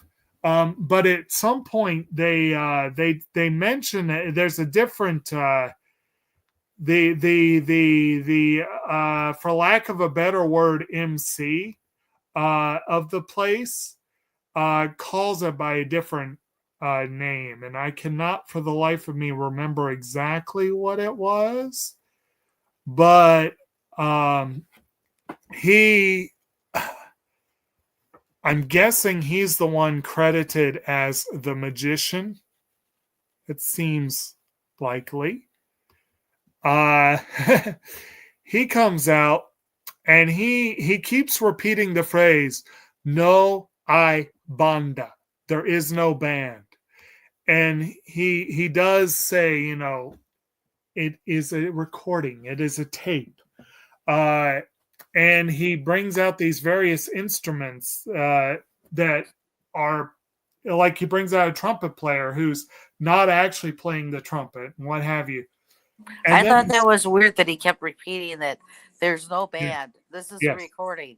There's no band. It's like, okay, we already got that. Okay. No. I Banda. Yes. But this scene really did stick in my brain. Like the way that they did it is very memorable. And all the more so because then the singer comes out, Rebecca Del Rio, who is playing herself. And apparently there's a fascinating story behind this whole thing. She is singing a song called Llorando, which is a Spanish language interpretation of Roy Orbison's song Crying, which it literally is a song about crying and tears falling. You and know, all I that thought stuff. I thought the music kind of sounded familiar Yes. a little bit. Mhm. It had this somewhat familiarity to it, and I'm like, and I couldn't place it. I'm like, why does this seem somewhat familiar? Because I like Right. Roy Orbison, and I know the song, you know, Right. So and I just apparently didn't get it. Apparently, Lynch, this is a great bit of synchronicity, and it's one of the weird stories I was mentioning earlier. Apparently, Lynch originally wanted to use crying on the soundtrack for Blue Velvet, and he couldn't make it work. I think he ended up using a different Roy Orbison song or something like that. Like this one, he wanted it, but it didn't really fit. And then a friend of his mentioned this singer that he wanted him to meet, and Rebecca Del Rio came in, and apparently, without telling her what they were going to do, she thought she was just coming in for a meet and greet. He has a studio in his home. They walked her right into the studio, and apparently, the guy that or one of the guys involved flipped the record switch without telling anyone. And she just sang this song off the cuff, which happened to be the same song he had been considering using for Blue Velvet. And apparently he was so blown away by it when he found out there was a recording, he knew he had to use it. And he cast her to play herself, and she is lip syncing to that original recording. So she is playing herself. It is her singing, but she's lip syncing to that off the cuff recording that she made at that meeting. And I do like how they connected to the Yeah. the dead body of the woman at the end there. Yeah. That song though, that performance was probably one of the most amazing performances in the film musically. Right. The one I was definitely hinting towards later in the film that was even better and more memorable. Right. I do think that both Tammy and I looked at each other, and I think we were amazed by the voice. Right. While we were listening to it, so it was definitely interesting. Yeah. Like you said at the beginning of this scene, this whole scene at this theater is memorable. Everything that happens at the theater is, yes. Right. And I should mention that apparently two of the people a couple of the people in the club actually I need to double check here. I think if I'm not much mistaken, a couple of people in the audience in the club, Phoebe Augustine at the very least. Phoebe Augustine is actually one of the actresses from Twin Peaks, so she got a little bit of a cameo there. But the what am I trying to say? They're both Betty and Rita are weeping by the end of the song. But apparently, and I didn't really catch this, but apparently, like, one of them suddenly has fewer tears, and it's supposed to be a hint that something's off about the scene. But at the very least, so Del Rio is doing this powerful performance, and at some point she just collapses. And yes, she does collapse into a position very close to the one of Diane on the bed. But her singing is still going. If anything, it's going as strong as it was, because again, it's already a recording, you know. So they go back to the place, and this time they find not just a key but a blue box, and they and then suddenly Rita's like, Betty, where'd you go? And Betty's she pulled a Batman. She's vanished. And Rita goes ahead and puts the key into the box and turns it. And then it falls to the floor, or it like falls to the floor. And then like the camera zooms in, and Rita has vanished now too. Yes. And Rita has vanished now too. And then we get the box looks like a little safe. Yeah. And now we move into the weird, the different part, the much darker part of the story, where it becomes pretty clear that Naomi Watts is now Diane Selwyn. And we see hints leading up to a big, like, hints that Camilla's no longer around, that Rita was actually Camilla all along. It leads up to a party scene. Well, first there's a scene between the two of them, another putative or would-be sex scene that goes very differently from the other one. And then we see Diane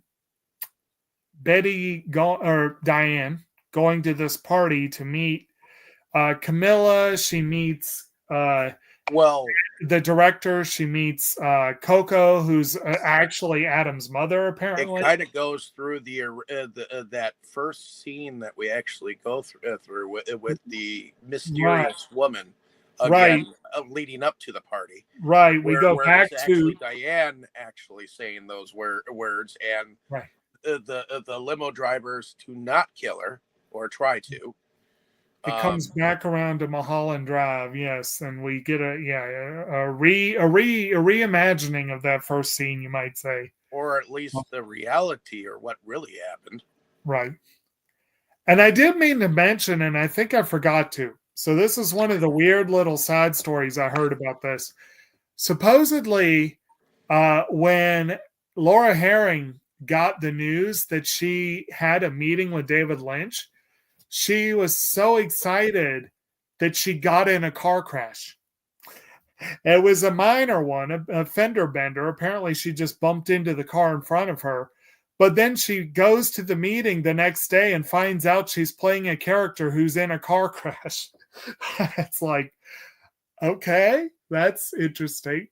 But basically, we have this party scene where we see the cowboy, we see certain other people who showed up. We see Angelo Badalamenti shows up again as a party guest. We see a lot of nods to what's come before, but mostly we see that Adam and Camilla are a thing. They are a couple, and they're about to announce their engagement. And it's very, very, very clear that Diane has a thing for Camilla that is not reciprocated, and that Camilla is actually kind of cruel about it and is basically rubbing it in Diane's face. And notice the girl that she kisses in that scene. Yeah. And how similar that particular one looks to the one that beat Betty at the audition. Right. Yeah, I think she comes back briefly in there. And then we have the but yeah, and there's also the masturbation scene, which is awkward and difficult to watch. But essentially, it becomes very, very, very clear that Diane is deeply resentful of Camilla's success. She wanted to be an actress. She has not been able to be. Camilla basically says straight up, oh, she couldn't win any roles, so I got her some parts in my movies. Like she's being magnanimous, and like it's very clear that Diana is living on Camilla's scraps and Camilla is loving it. And it's, like I said, a very, very toxic relationship. And then we have the scene where Diane meets with the hitman, and she puts a hit out on Camilla, basically. And he tells her, when you see the blue key, you'll know it's done. And essentially, once all those pieces come together and we find out what Diane did, that's when she ends it. And that's pretty much the end of the film. With the two creepy old people as little individuals sliding under the door as the police are coming in. Yes, that was a weird little scene. and I feel as if do you remember the cartoon The Littles or whatnot? Or I feel like he kind of used a little bit of like Honey, I Shrunk the Kids kind of thing. Yeah, maybe a little bit. But yeah, like I said, that basically covers the plot, such as it is. I was gonna say the two miniatures of the old people that was strange. That was really strange. Peak Lynch. Creepy and weird, and yeah. And we should mention that the creepy homeless person from behind Winkies also makes an appearance in those latter scenes. But which makes me feel like it kind of comes full circle, like in a devilish sort of way, Yeah. In a sense, because that's the monster we don't want to let out of the box. That's Pandora's box, Yeah, in a sense. So, does anyone have anything else on plot or character or anything before we go into production? I'll get to my interpretation at the end. Well, yeah. Interpretation we're going to save for a little bit, but just like basic plot beats or anything like that. All right. So, production. I've already touched on a few parts, but first of all, I'll just ask, does anyone feel like it's obvious that 2/3 of the film was filmed basically on a TV budget and that the rest of the film was basically on a low budget independent budget? Because I don't really think so. I feel like they did a really good job with the money they had. They hid that well if they did. Yeah, they did hide that pretty well. I think at the end of the day, they actually, because it took a bit to come up with some dough. Right. I think they would have had to come up with a pretty good sizable chunk. Apparently, from what I understand, ABC gave them $8 million for the pilot, which is actually probably impressive for a pilot, but I'm not 100% sure what the budget for those tends to be, but I'm guessing they figured the Twin Peaks guy could use a little extra.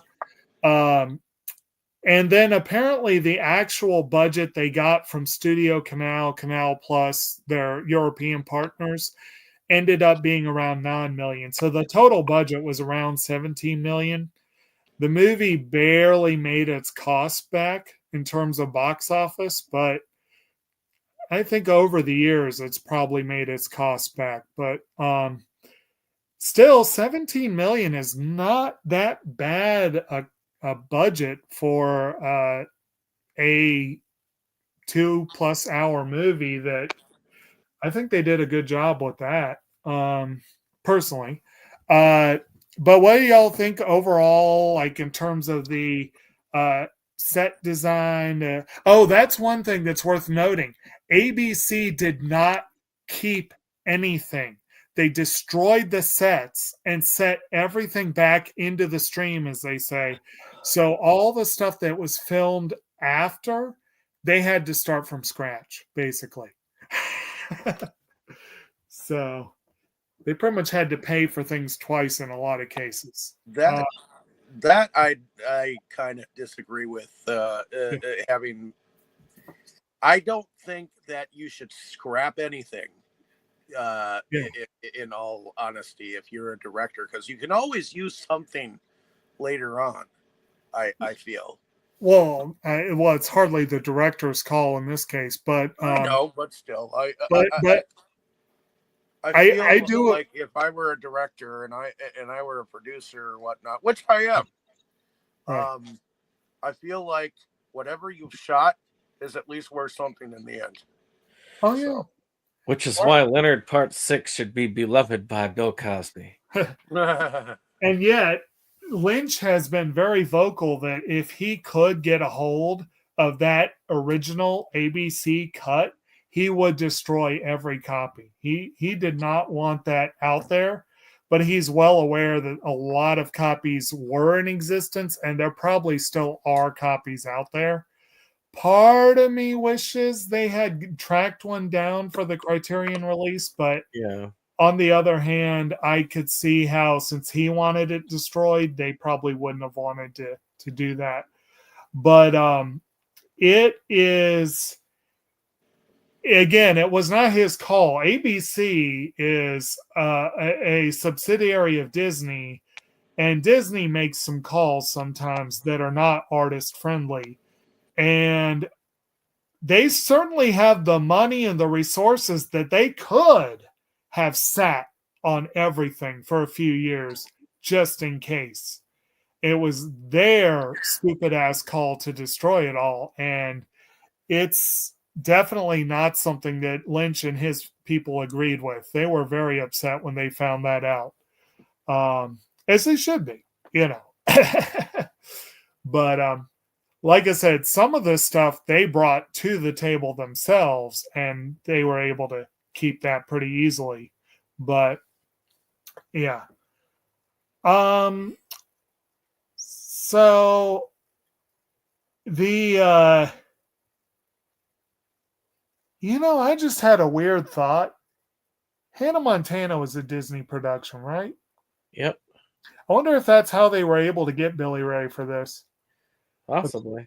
Apparently, David Lynch was just listening to him one day and was like, I want him in my movie.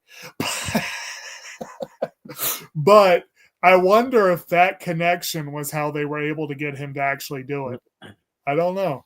But I mean, when we look at production, the imagery, I mean, Lynch is an artist for, if anything. yeah. And the production design, you can tell a lot of the artistry and the positions of things, the coloration, everything has additional meanings. Everything has interesting lighting, and everything is put there for a reason. Nothing is there by chance, which Mark Twain would have hated David Lynch. Because that kind of thing, he's actually on record for saying he hated that kind of thing. Yeah. So it's kind of funny how it goes. But yeah, I mean, the artistic renderings of this, I think production design with that and the various settings that we see, right, it is very cool and stylized. Which again makes it fascinating and weird that the movie had no other Oscar nods besides director. I mean, production design, cinematography, music, the score by Badalamenti, and actress for Naomi Watts. Those right there, I think, are like glaring oversights. But certain others too. The screenplay. I mean, supporting actor for Justin Theroux. I mean, actress for Laura Herring. I mean, there were a lot of options they could have gone with, but only director. And it's like, that's just weird. But anyway, speaking of the music, what do y'all think of Badalamenti's score, and what do y'all think of we've talked a little bit about the songs that were used in the film, but what do y'all think about the overall use of music? I guess I wasn't paying attention to the music per se, the score, but I liked the interjection of music, and I specifically liked the crying song. See, to me, Lynch is just a master of interjecting music. There are very few people that I consider really good at interjecting found music in a film, and Lynch is one of them. Mm-hmm. I could say that with most of his stuff that I've seen. Twin Peaks has a spectacular soundtrack. Mm-hmm. I'm not going to make any words about Eraserhead because Eraserhead is Eraserhead. But The Elephant Man had an amazing soundtrack. Yeah. And most of these films have had soundtracks that I actually wouldn't mind having and listening to on their own. And this is no exception to that rule. This one has a great soundtrack that I would listen to on its own. And apparently Badalamenti met Lynch on Blue Velvet because they brought him in to help Isabella Rossellini with her performance. She apparently was having trouble getting it just right.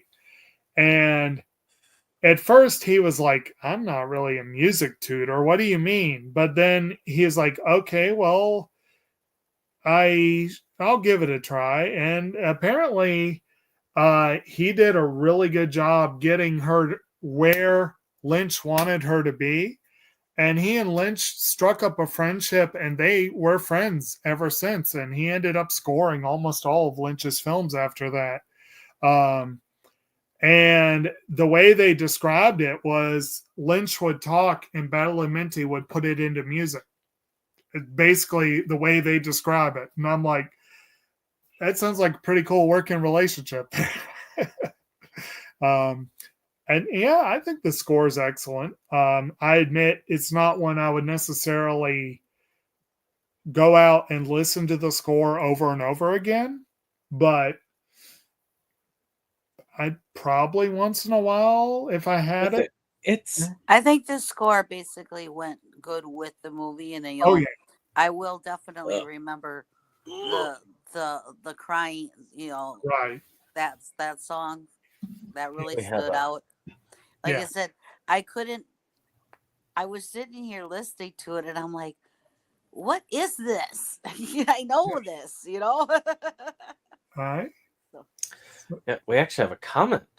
Yeah. What are those, like jazz hands, I guess? I don't know, but right. Well, we've actually had off and on watchers for most of this. Oh, very good. But I think Mulholland Drive is one that does drive a lot of conversation. I think any watchers, and now that the watchers have all disappeared, now we can go into our interpretations and nobody will hear them. Yes, that's our secret plan there, our devious master plan. But anyway, I do think that it is in between. I actually feel like there are things like what Tammy is saying, that there are a lot of films that the soundtrack does its job, right, and that's all it needs to do. There are soundtracks that are spectacular that I would listen to the music over and over again. There's a lot of the American Pie movies are the examples of those. Yeah. There are also movies I think that are in between where I'd be willing to buy the soundtrack if it was on sale. Right. And listen to every once in a while because it's got a pretty cool sound. Maybe something that if I had vinyl and I would just put it on in the background, and this would be one of those. Like the Guardians of the Galaxy, I have. Oh, I have those soundtracks. Those were phenomenal soundtracks. Those were absolute bangers. But And even this like Sunday we're doing City of Angels on the other one, and I have that one. or as we mentioned earlier, we mentioned a few potential choices. I mean, almost all the Stars Born soundtracks were really excellent. I mean, Wizard of Oz is excellent, and anything by there are different levels of awesomeness, but I would say anything by the Coen brothers or Tarantino is going to be a solid soundtrack.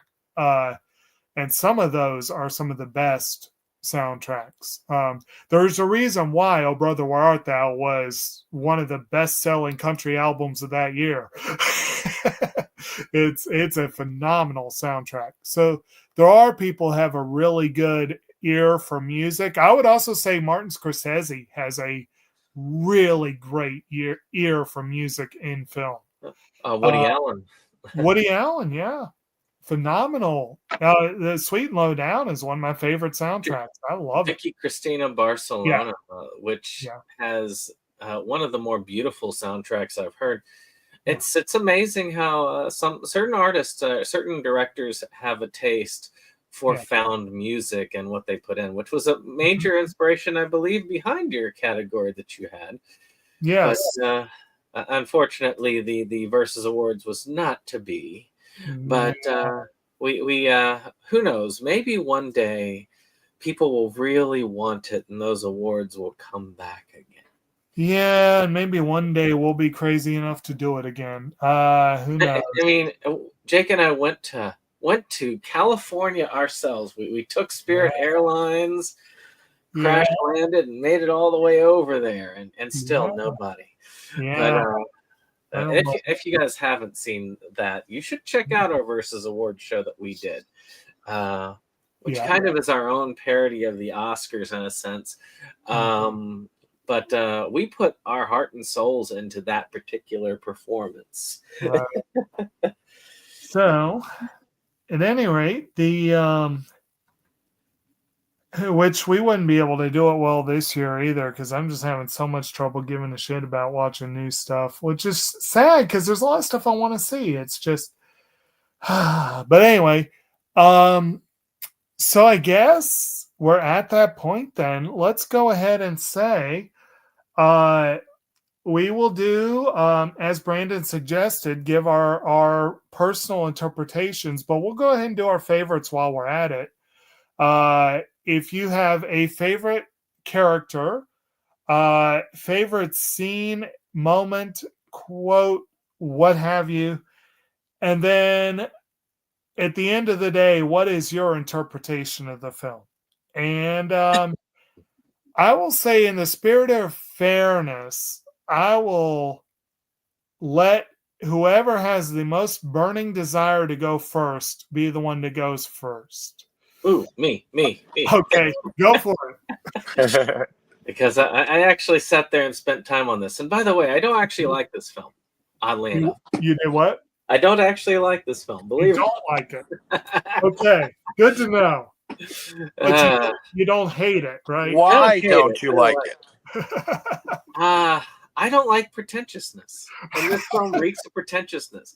So therefore, I don't like it by its very nature. But what's weird, though, is that one of my favorite films also reeks of pretentiousness, and that film has a huge,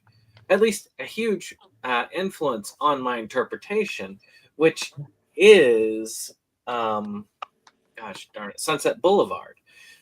It is one of my favorite old-time films. I've watched it lots of times. I love the film to pieces. So, I mean, what can I say? Now, would you consider this more or less pretentious than Lost Highway? Or Blue Velvet? Or any of that? Blue Velvet, I would not even consider Blue Velvet pretentious, but just exercise in insanity. Okay. Lost Highway, I would say, is pretentious in its own way.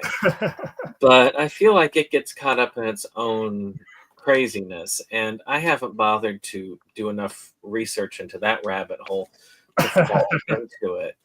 Now, And- from what I've heard, Inland Empire is supposedly, and so is Eraserhead. Both of them have reputations, which is one of the reasons I haven't seen them. But do I think that that this even reaches the levels of one of our favorite directors for pretentiousness?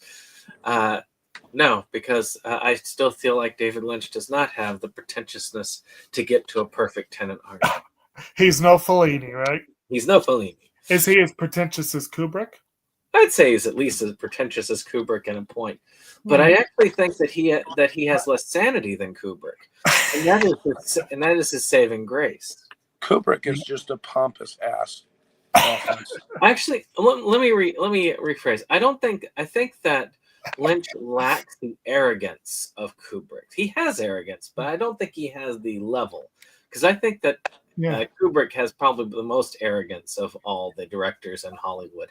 I feel like from what I've heard and seen with Lynch, he could be seen as pretentious because of the way he talks, but he also is very... He seems really chill. Like he was very personable from what I ask. Yes, but what do you which mean Kubrick was not. I hate to ask, but what does pretentious mean to you? I would say full of themselves. Okay. Now remember, he will say that Fellini's the only one who reaches a 10, so that I guess tells you something. I believe that Fellini truly feels that Fellini's films are about Fellini and how great Fellini is. Incidentally, Fellini is one of the only other directors who's been nominated for an Oscar for a movie that got no other nods. But my favorite character is I like the director that was bullied. I don't know why, but the actor reminded me of Jeff Goldblum for some reason, even though it's not, obviously. As far as favorite scene, I love the botched execution scene. Okay. As far as my interpretation, okay. No. I mean, of course, this is a dream. I don't think anybody is going to argue that point. That's a pretty obvious statement. That pretty much everything up until the part where she is talking to Cassandra is a dream, and the whole of it pieced together is that Diane, being a failed actress, a la Coming to Everything with Stars in Her Eyes, Like a Star is Born, is kind of, in a way, a failure in doing so. Cassandra's getting all of the parts. Cassandra? Well, not Cassandra. What's her name? Camilla? What's that? Camilla, sorry. Names. Now, you mentioned Cassandra. We did overlook that there is a seer at one point. Yeah, that one is. Yeah. I'll get to her in a minute. Yeah. So essentially, the idea being that she ends up resenting her for this. She and Camilla were lovers, and then she feels spurned not just by her lover, but then shunted to the side as her own light, which she believes that she deserves more in life, is again pushed aside. Then we get to see that party scene where you see the kiss that was given by the blonde, and Diane's way is just another way of shoving it in her face. So she hires the killer to do that, which we see as a success with the blue key. Well, during that whole time, she has this dream as she kind of regresses in her mind to this whole story that happens pretty much at the beginning, where she feels like she is the Star is Born success story, that because her talent is realized, that the director that turned her down for Camilla is actually pictured as not being very competent and well. We also see the assassin pictured as being incompetent, which is a representative of her hope that in a way he fails in as due to her attachment to Camilla. That's C name. But we also see the fact that Camilla is kind of thrown out into two characters, which is the character of the lesbian lover, which is the part that holds her heart in the amnesiac Rita, but also in the blonde who had usurped her position and looks a lot like that blonde that gets the kiss, taking her role, because obviously she didn't lose on her own merits. She had to lose due to the Hollywood system and the incompetence of the directors, which is also due to a great, by the way, thing that we did ignore a little bit when we discussed a bit of a David Lynchian setting, where we had that kind of master of Hollywood that they reported to behind the glass, with him sitting in the chair directing it all behind. That was a all Lynch, that scene. Yeah. Also, we get to see Cassandra come in and show this as a kind of a warning that this is not reality, that that there is danger, that there is something wrong. She is one of those red flags, so to speak, which the color red is also considered a red flag and a symbol of dreams. The blue box, which we did not talk about much, is also a symbol of her needing to have that key to go to something that is not just there, because the key is pretty much just this dude's calling card. It's not likely that the key actually unlocks anything, but we see the blue box not just in the hands of her, but in the hands of the mysterious bum. Then, of course, finally, she's haunted by these old individuals who are the ones who were the ones who may have been the judges who awarded her win in the jitterbug competition, which inspired her to go to Hollywood in the first place, i.e. the opening sequence. So in the end, we see her overcome with guilt, worried about the police eventually taking her own life, when she's broken out of the fantasy and returned to reality, having betrayed her lover and realizing that she is not only a failure in life, but that she has destroyed everything that she has loved. The end. All right. That's a pretty thorough interpretation. That's my interpretation. Okay. Well, how about you, Dave? I'll let you go next. Well, I pretty much agree with you, Brandon. You did a very, very deep analysis of it, but from only seeing it the one time and seeing some interpretations online, I gained the fact that, okay, Diane is the main. Okay, from what I understand, Diane's aunt had died in reality. And she evidently had come to Hollywood with fanciful full meanings of dreams of being this great, inspiring actress. She fell in love with a very good actress to her poor actressing. And she got jealous during the whole thing because she saw her kissing other people and doing other things, and so you could definitely see there was a lot of jealousy there. So she, seeing that her acting was not going anywhere, and she was just picking up the whatever doggy pieces that Camilla was giving her, it went out and hired a hitman, and basically, so the first half of the film, I feel, is like her, what is it? her very, very positive fantasy of what she thought it should have been.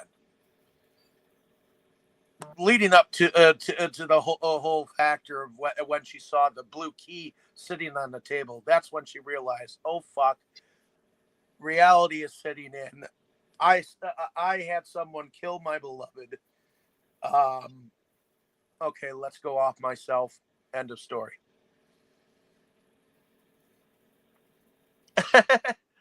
So, that's my thought process on my interpretation of it. It's probably a more shortened version, but Well, it gets the job done. I also do think that the aunt is actually a callback to Sunset Boulevard as well. But see, I have never I'm not seen going into that depth. Boulevard. It's been a minute since I've seen that, and I need to. That would be a good one for us to hit one of these days. That's a Excellent classic film. Yeah, it's a classic film. Sorry, Dave. Did you say your favorites? I'm sorry if I. I would have to say, okay. I have nothing wrong with sexuality being in the whole thing. Yeah. So yes, the nudie scenes are our favorite scenes, but I would have to say that my favorite scene is the theatrical scene. Everything leading up to the disappearance of the magician. So, okay. Yeah. On that last part where he disappears in the smoke, that was a nice little shot there. And actress-wise, I like Naomi Watts. She definitely played the Stepford attitude well, which I would love if that whole entire film franchise got a collection, because there are 4 movies in that and a remake. So, but anyways, I think that Naomi Watts is a pretty cool actress. To be able to show this sing-songy person and yet be this totally depressed, jealous, vindictive little bitch. So yeah, and they made her look very stringy and dirty during that so-called awkward hand fellatio that she was doing to herself. So, but in any case, yeah.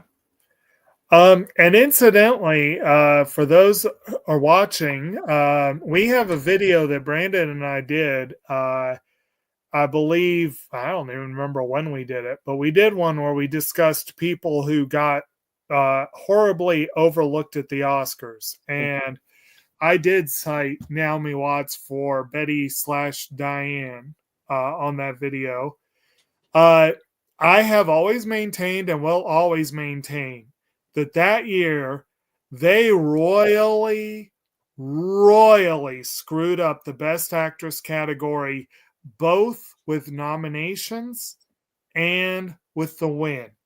Because even though Halle Berry was great in Monsters Ball, of the 5 that were nominated, Judi Dench should have won for Iris. But Naomi Watts not even getting a nod when her friend Nicole Kidman was nominated for Moulin Rouge of all things, and Renee Zellweger was nominated for Bridget Jones's Diary. Watts not getting nominated for this film. She hits never even heard multiple. What's that? I've never even heard of Iris. It is a film about an author who has Alzheimer's, and Judi Dench knocked that out of the park. It is a heartbreaking performance. Wonderful. But here, that was a really naturalistic one. This one is very heightened. It's very, I want to say over the top, but not really, because it's kind of what they were going for. But she does play almost both sides of the coin. And I would have always been, I feel like this was a star making role. And if more people saw the movie, it probably would have. But it did help get her that role in The Ring, which people did see. And that just, yeah. And that was one of the things I wanted to mention. Naomi Watts was struggling for years as an actress. She thought multiple times about giving it up and going home. She even thought about throwing herself off Mulholland Drive. Supposedly, she was driving one day and thought about it. So that was another area where the movie strangely mimicked life. She really was this character in some ways. Mm-hmm. And it really did go. She ended up. Wasn't Naomi Watts in the horror movie The Skeleton Key? I don't think she was in The Skeleton Key. Well, I can do a quick look. We're covering that next month. I don't think she was. No, I'm talking about the horror movie. No, we are covering that next. We are covering that next month as well, but it's not Naomi Watts. No, it is. Wasn't sure. What is her name? Kate Hudson. It reminded me of her. Yeah. So at any rate, Tammy, why don't you give us your favorites, and if you have a different interpretation of the film, what would that be? I kind of agree with both David and Brandon because this was my first time watching it too. And from whatever we've talked about tonight and everything, it kind of takes a little. It seems like it takes more than one time of watching it to really totally get it. So I kind of agree with both of them because especially with this being my first time watching it, Okay. if I watched it again, I would probably pick up on more things, Right. from the first time. I think Naomi Watts is my favorite character. And it's a toss-up between the theater and the botched assassination. Because everything kept going. David was even saying everything keeps going wrong, and it's like, this guy, he just can't get a break, So indeed. But I don't have anything to add into my interpretation right now. Okay. All right. Well, I'm going to say that Betty is definitely an extremely likable character. Diane, not as much, but and you really it is two different characters basically that Watts is playing. But they're both fascinating characters. And some of the others, there are a lot of interesting characters in this movie. But if I were to say the most likable, the one I'm most cheering for, it would be Betty. But there are multiple interesting ones.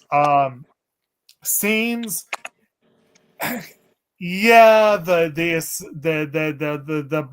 hit, the botched hit was freaking hilarious. And now that Brandon's got me thinking of it as a potential Coen type scene, even more so, I'll be like, no wonder I liked it so much. But that one, and the Silencio scene, just to add a little bit of variety, I'm going to mention also a couple of Adam's scenes. The scene with the pool boy, just his, well, he might be upset, just cracked me up. And the scene with the cowboy was very memorable and intriguing. So I guess we'll go with a couple of different ones. When I saw this one, as I said in the opener, I feel like I kind of cracked the code on the third viewing. And my third interpretation, my third time seeing it, I just had this epiphany of, holy crap, it's a fever dream. Like, I had never not really put it together But the third time, I'm like, the whole damn thing was a fever dream. And then on subsequent viewings, I've picked up more now that I did a lot of background in research into, I read the material that came with the Criterion edition, the essay, and there's a lengthy interview with David Lynch. I watched some of the bonus features on the disc. There's a Lynch and Watts interview. There's a one where they talk with the casting agent, with Laura Herring, with Naomi Watts, and with Justin Theroux. There's an interview with Angela Badalamenti. You pick up a lot of little nuance about it, and I've picked up little things. And just while we're talking tonight, like, I'd never really seen it listed or thought of it this way, but the whole idea that the box really is Pandora's box, and that really is, once they open the box, that's when the dream becomes the waking nightmare. And again, the whole idea that this is a version of the American nightmare narrative, I think, is very fitting. Diane does say in that party that she won a jitterbug contest, and that's when she came to Hollywood. And she just kind of fizzled. And like I said, a lot of it mimicked the story that Watts had up until that point. She was an actress. She had a lot of roles. She was in Babe Pig in the City. She was in various TV episodes here and there. She was an actress, but hardly a successful one. And like I said, the movie, this one and The Ring, just turned that entirely around. But Diane at this point in the film is even worse off than she was. She is basically a would-be actress who's only getting roles because her one-time girlfriend and now cruel tormentor is keeping her around pretty much for shits and giggles. Like, you get the impression that Camilla keeps Diane around just to torment her. And it's no wonder she wanted to end it, and she thought maybe by killing her, she would end it on her terms. And then when she realizes the job is done, she can't handle the guilt, and she kills herself. That's basically my final interpretation of it. I say that, but I'll probably see the movie again in a couple of years and go, oh, wow, maybe I missed something, Is that your final answer? Yes, exactly. I mean, it is a film. And again, Lynch, whenever anyone would ask him what the movie was about, he would give a non-answer. Apparently, when they took it to Cannes, according to that interview with Theroux, when they went to Cannes, he took them all aside and he said, now, people are going to ask you what this movie is about. Don't tell them. Let them figure it out for themselves. And yeah, it really is one of those movies, like, it's meant to be what you think of it. What I said is not too far from what Brandon said. Apparently, Watts herself has gone on the record pretty much with the same story that I just came up with, although probably not all the detail. I've heard bits and pieces of what she says. But yeah, apparently that seems to be the general consensus. But David Lynch specifically wanted everyone to bring their own ideas to that basic idea, if that, which is kind of a cool approach. I mean, Theroux straight up said, like, if everyone tells you what a movie's about ahead of time, why are you going to watch the movie, And it's a little different from just basic spoilers. It's the whole idea of, if a film, because I've said before, I don't necessarily care what happens in a movie most of the time, but I like seeing how it gets there. You know, I like the journey. And if someone gives you too much of the journey up front, it makes it a less enjoyable one. And I would differ on saying this is one of the most pretentious films. I do think that it is pretentious. And I do think that pretension is part of the reason it has the reputation it has. I do think a lot of critics have ascribed a lot more depth and meaning to this film than they probably necessarily needed to. And it has been turned into this paragon of the greatest artsy films ever made. And I think that owes as much to the critics, if not more, than Lynch himself. I don't think Lynch himself set out to make the greatest film ever made. Yeah. 8.5 is a much more pretentious film than this. Oh, yeah. But I mean, again, I think Kubrick was a lot more pretentious than Lynch. But I do think that Lynch had a pretension to him. But yeah, I think it's a fascinating film. I enjoy it. I like coming back to it now and then. One of these days, I'll finish watching all the Criterion bonus features, including the commentary track. I haven't done that yet, but I got a good chunk of them done. Well, what if all of that stuff in the beginning was reality and the end was a dream? You never know. That could be. It could be that it was just this person who had such a perfect, charmed life that somehow she felt the need to have these horrible nightmares. I don't know. Maybe that was the follow-up to that music performance that night when she was dreaming. That performance struck her with a discordant tone and she had a nightmare. Or maybe the entire thing is a series of dreams by Gene the Pool Boy. I mean, you never know. Personally, I think it's all the cowboys. Oh, you think it? Yeah. Actually, I did forget that last part. Yeah. The fact is that the director only saw the cowboy once more, which said that he did the job. But the cowboy's statement was not for him. It was for Betty. Yeah. / Diane. Yeah. She saw the cowboy 3 times, which told her that she failed. That she was bad. Not that she was bad. What are the 3 times you have in mind? God. I know it was 3 times that she saw him, but I cannot.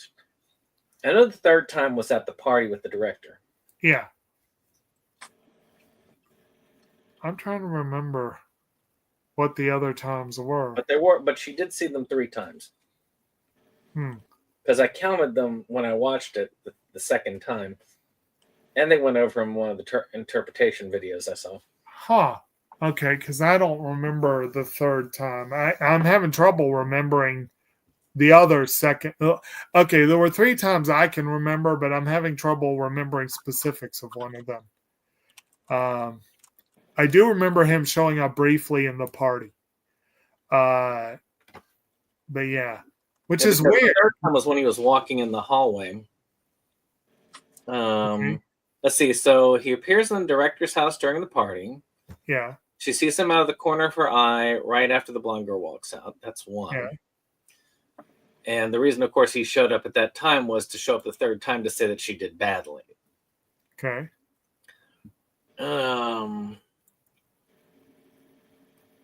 Let me see. There was some other. Oh, we the audience see him twice. And that was the idea, is that we the audience technically are Diane because this is Diane's dream. Right. So she is seeing him 3 times through us because all of these interactions are supposedly her dream. So therefore, she is actually viewing all of this herself. Okay, that makes more sense. Okay. I knew it was there, but I couldn't put my finger on it. Okay. Again, but again, it sounds like some of your sources probably ascribed a little bit of pretension to the film that may or may not have been there, but you never know. But at any rate, I guess that about does it for Mulholland Drive. Unless anyone has any final thoughts, we can hand it over to Dave to lead us out. Alrighty. Okay. Give me just a second here. Okay. Alrighty. So thank you, ladies and gentlemen, for coming along with us for this fever dream of a ride. It definitely was an experience. So if you have not seen the movie, go out and see it and let us know what you thought of the movie down below. But also let us know what you thought of our discussion. So I believe next week we'll be returning to vampires, which I'll let Tammy say that what movie we'll be watching there. But why don't we go around the room and tell the audience a little bit about ourselves while we're at it. So let's start with you, Tammy. Why don't you tell us a little bit about yourself and what you do? Well, next week, like you mentioned, we're going to be doing Queen of the Damned. That'll be my pick for my continuing my birthday month. And right now, I enjoy going on this channel and another one with David and talking with everybody about the movies that everybody picked and how we feel about them and what we liked, what we didn't like. So it's a lot of fun, and that's about. And I have my own collection of movies, and with it being winter, that's about it right now because my car doesn't want to come out in the cold and the snow. So, in fact, I just went and checked on it yesterday, so she's doing fine.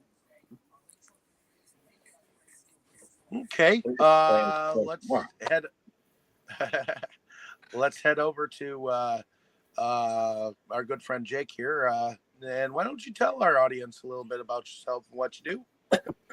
I'm Kotobukijake. I am the sometime co-host of SeptumSin versus the World, where we have a variety of different videos up. As we mentioned earlier, we did a video a while back discussing people who should have had Oscar love. I think we've done a couple of those videos actually. Yeah, I shared a few of them just now so people could look at it in time for the Oscars. Right. And which I have of late been struggling with such things. I have not had a year since I first started watching the Oscars that I have been more aggressively uninterested than I am this year. So I don't know what will change between now and when we would have done the Versus Awards. Hopefully I'll get a bunch of stuff watched by then. But in the meantime, I'm still making time to watch movies to join this group for our discussions because it always is interesting to talk movies with fellow movie fans. And certainly this is a movie that warrants discussion. And I would be curious to revisit the David Lynch well one of these days. We do need to hit Blue Velvet eventually and Wild at Heart. And I actually very nearly went with Wild at Heart. And then I remembered that I had an unwatched copy of this movie. I think I have an unwatched copy of Blue Velvet as well. For kids. Yeah. But again, I had to give a tribute to Mr. Lynch because he has so far been one of the more, I think, regrettable passings of this year. And meanwhile, I have just been keeping myself very, very, very busy with, in addition to my work, which, keeps me very busy, I am trying very hard to finally get serious about writing, and I've been working hard on a book that I very much hope to have ready for publication within a few months. So good luck on that, I'm hoping. And I'm also deeply concerned that the world is burning and due to the likelihood of mass destruction and extinction in the near future, I am spending a lot of time traveling around trying to see places I have not yet seen and find species I have not yet seen. And I have a trip coming up in a couple of weeks, as a matter of fact. So that's taking up a lot of my time and energy too. But it's also a wonderful thing that I have to look forward to in all the chaos. So You should document yeah, the entirety of the journey as a part of your YouTube channel. I do need to start doing that. I need to figure out the logistics. Holding a camera phone while walking and talking is easier said than done. Well, you don't have to do it the whole time. But we'll get it figured out. I'm sure. I'm hoping this will light a fire under my butt. Maybe y'all will come in on the comments and say, yeah, we want to see this. I'm planning to start a new channel soon and get some videos up soon. If y'all like that idea, you want to see some good nature content, let us know. And if I know people are waiting for it, it might give me incentive. Well, all you got to do is pick up a camera and see what you can see. Yeah, that's a start. Shoot, look at Evan Jacobs. He makes movies out of like, oh, I'm taking a trip downtown. Okay, let's make a movie. You know, he Where are makes you going on your trip? movies out of a brown box. So. And I will admit, Evan Jacobs, of course, is a friend of the channel. He has a good work ethic. I will give him that. He has a good, solid work ethic. Well over 50 Where films are you going directed. on your trip? What's that? Where are you going? I'm going to be returning to South Carolina, but this time I'll be hitting some slightly different spots. I plan to go back to Myrtle Beach, but I'll be hitting.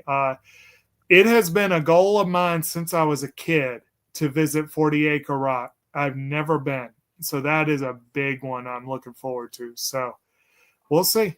It sounds like fun. Yeah, I hope so. Yeah, it does. Yeah. Alrighty. Heading over to you, Brandon. Why don't you tell us a little bit about yourself and what you do?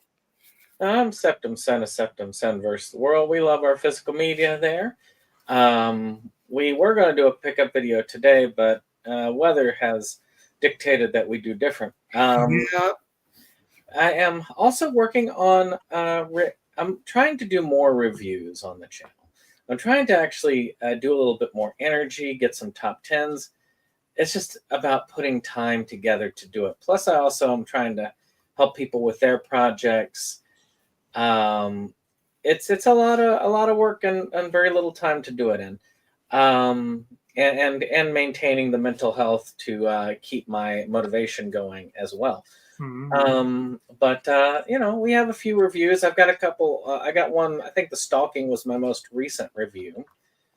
No. Camp Blood 8 was my most recent review. And I have I've got the new Anhedenia project video coming out this Thursday for Pickleball Exorcist. And I have the scripts written for my full form review of Pickleball Exorcist and Phil Herman's The Unearthed, which, by the way, both of those recently released. And I have a role in both of those films. So, and if you want to see Jake also acting, he is also in Pickleball Exorcist. And I can actually, now that I've seen the film, I can actually attest.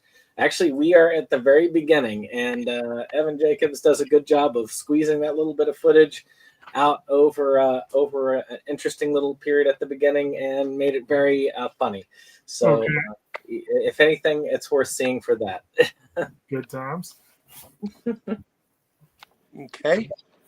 Is that pretty much it then? Oh, yeah. Time for bed. Alrighty. And I think you just recently finished your third album as AI Assholes, if I remember correctly. I have a band, so to speak, called the AI Assholes.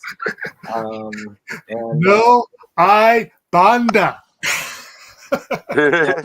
we have a third album out. I should say me, really. Has a third album out called, what is it called?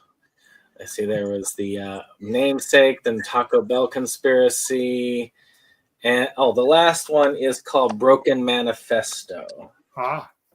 Okay. Which is a one that has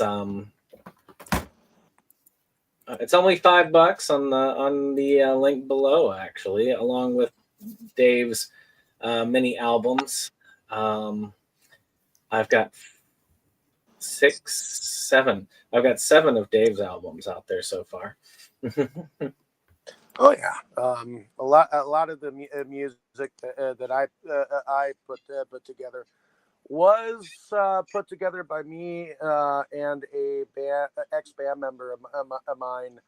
Lyrically, we had put together music for a lot of them, but thanks to AI, we are able to put our music out as is. So I think there's some very interesting albums for both. And let me just tell you a little bit about myself. My name is David Streggy. I'm one of the founding fathers of Inside Movies Galore. So thank you for coming along with us on this fantabulous journey we've been having. And just like Inside Movies Galore, I moonlight under a different channel called Delusions of Grandeur, where we also go on every Sunday. And I do believe that, Tammy, aren't we doing a movie of yours coming up? Yes, we're doing City of Angels. Yes, so we are covering City of Angels this next Sunday. So we went from doing The Ring to the City of Angels. So I guess we went to hell and are going to heaven. So, but in any case, definitely look out for that episode. It'll be showing up Sunday morning or afternoon or whatever, and I think we'll have some good times there. But I do some video pickups and some video reviews from time to time. I am working with Brandon to finish the second anthology to my ongoing film project. So that's one of the things that we're planning on finishing up probably towards the beginning of spring here. Hopefully before that, but in any case, and we got some good stuff lined up here. But in any case, like, share, and subscribe, and I guess we'll see you next week as we totally suck the cinema as we go into another vampire movie per se. But in any case, everyone say good night. And Brandon, if you could hit the end credits. Good night, everyone. Good night. Where's that thing? There it is. Silencio. Inside Movies Galore just makes you just want more. We've had all in the world of media to explore. Horror, anime, or Curious George. Our love of new things was our reward. It is the best night of our week. Frankly, my dear, I don't give a damn.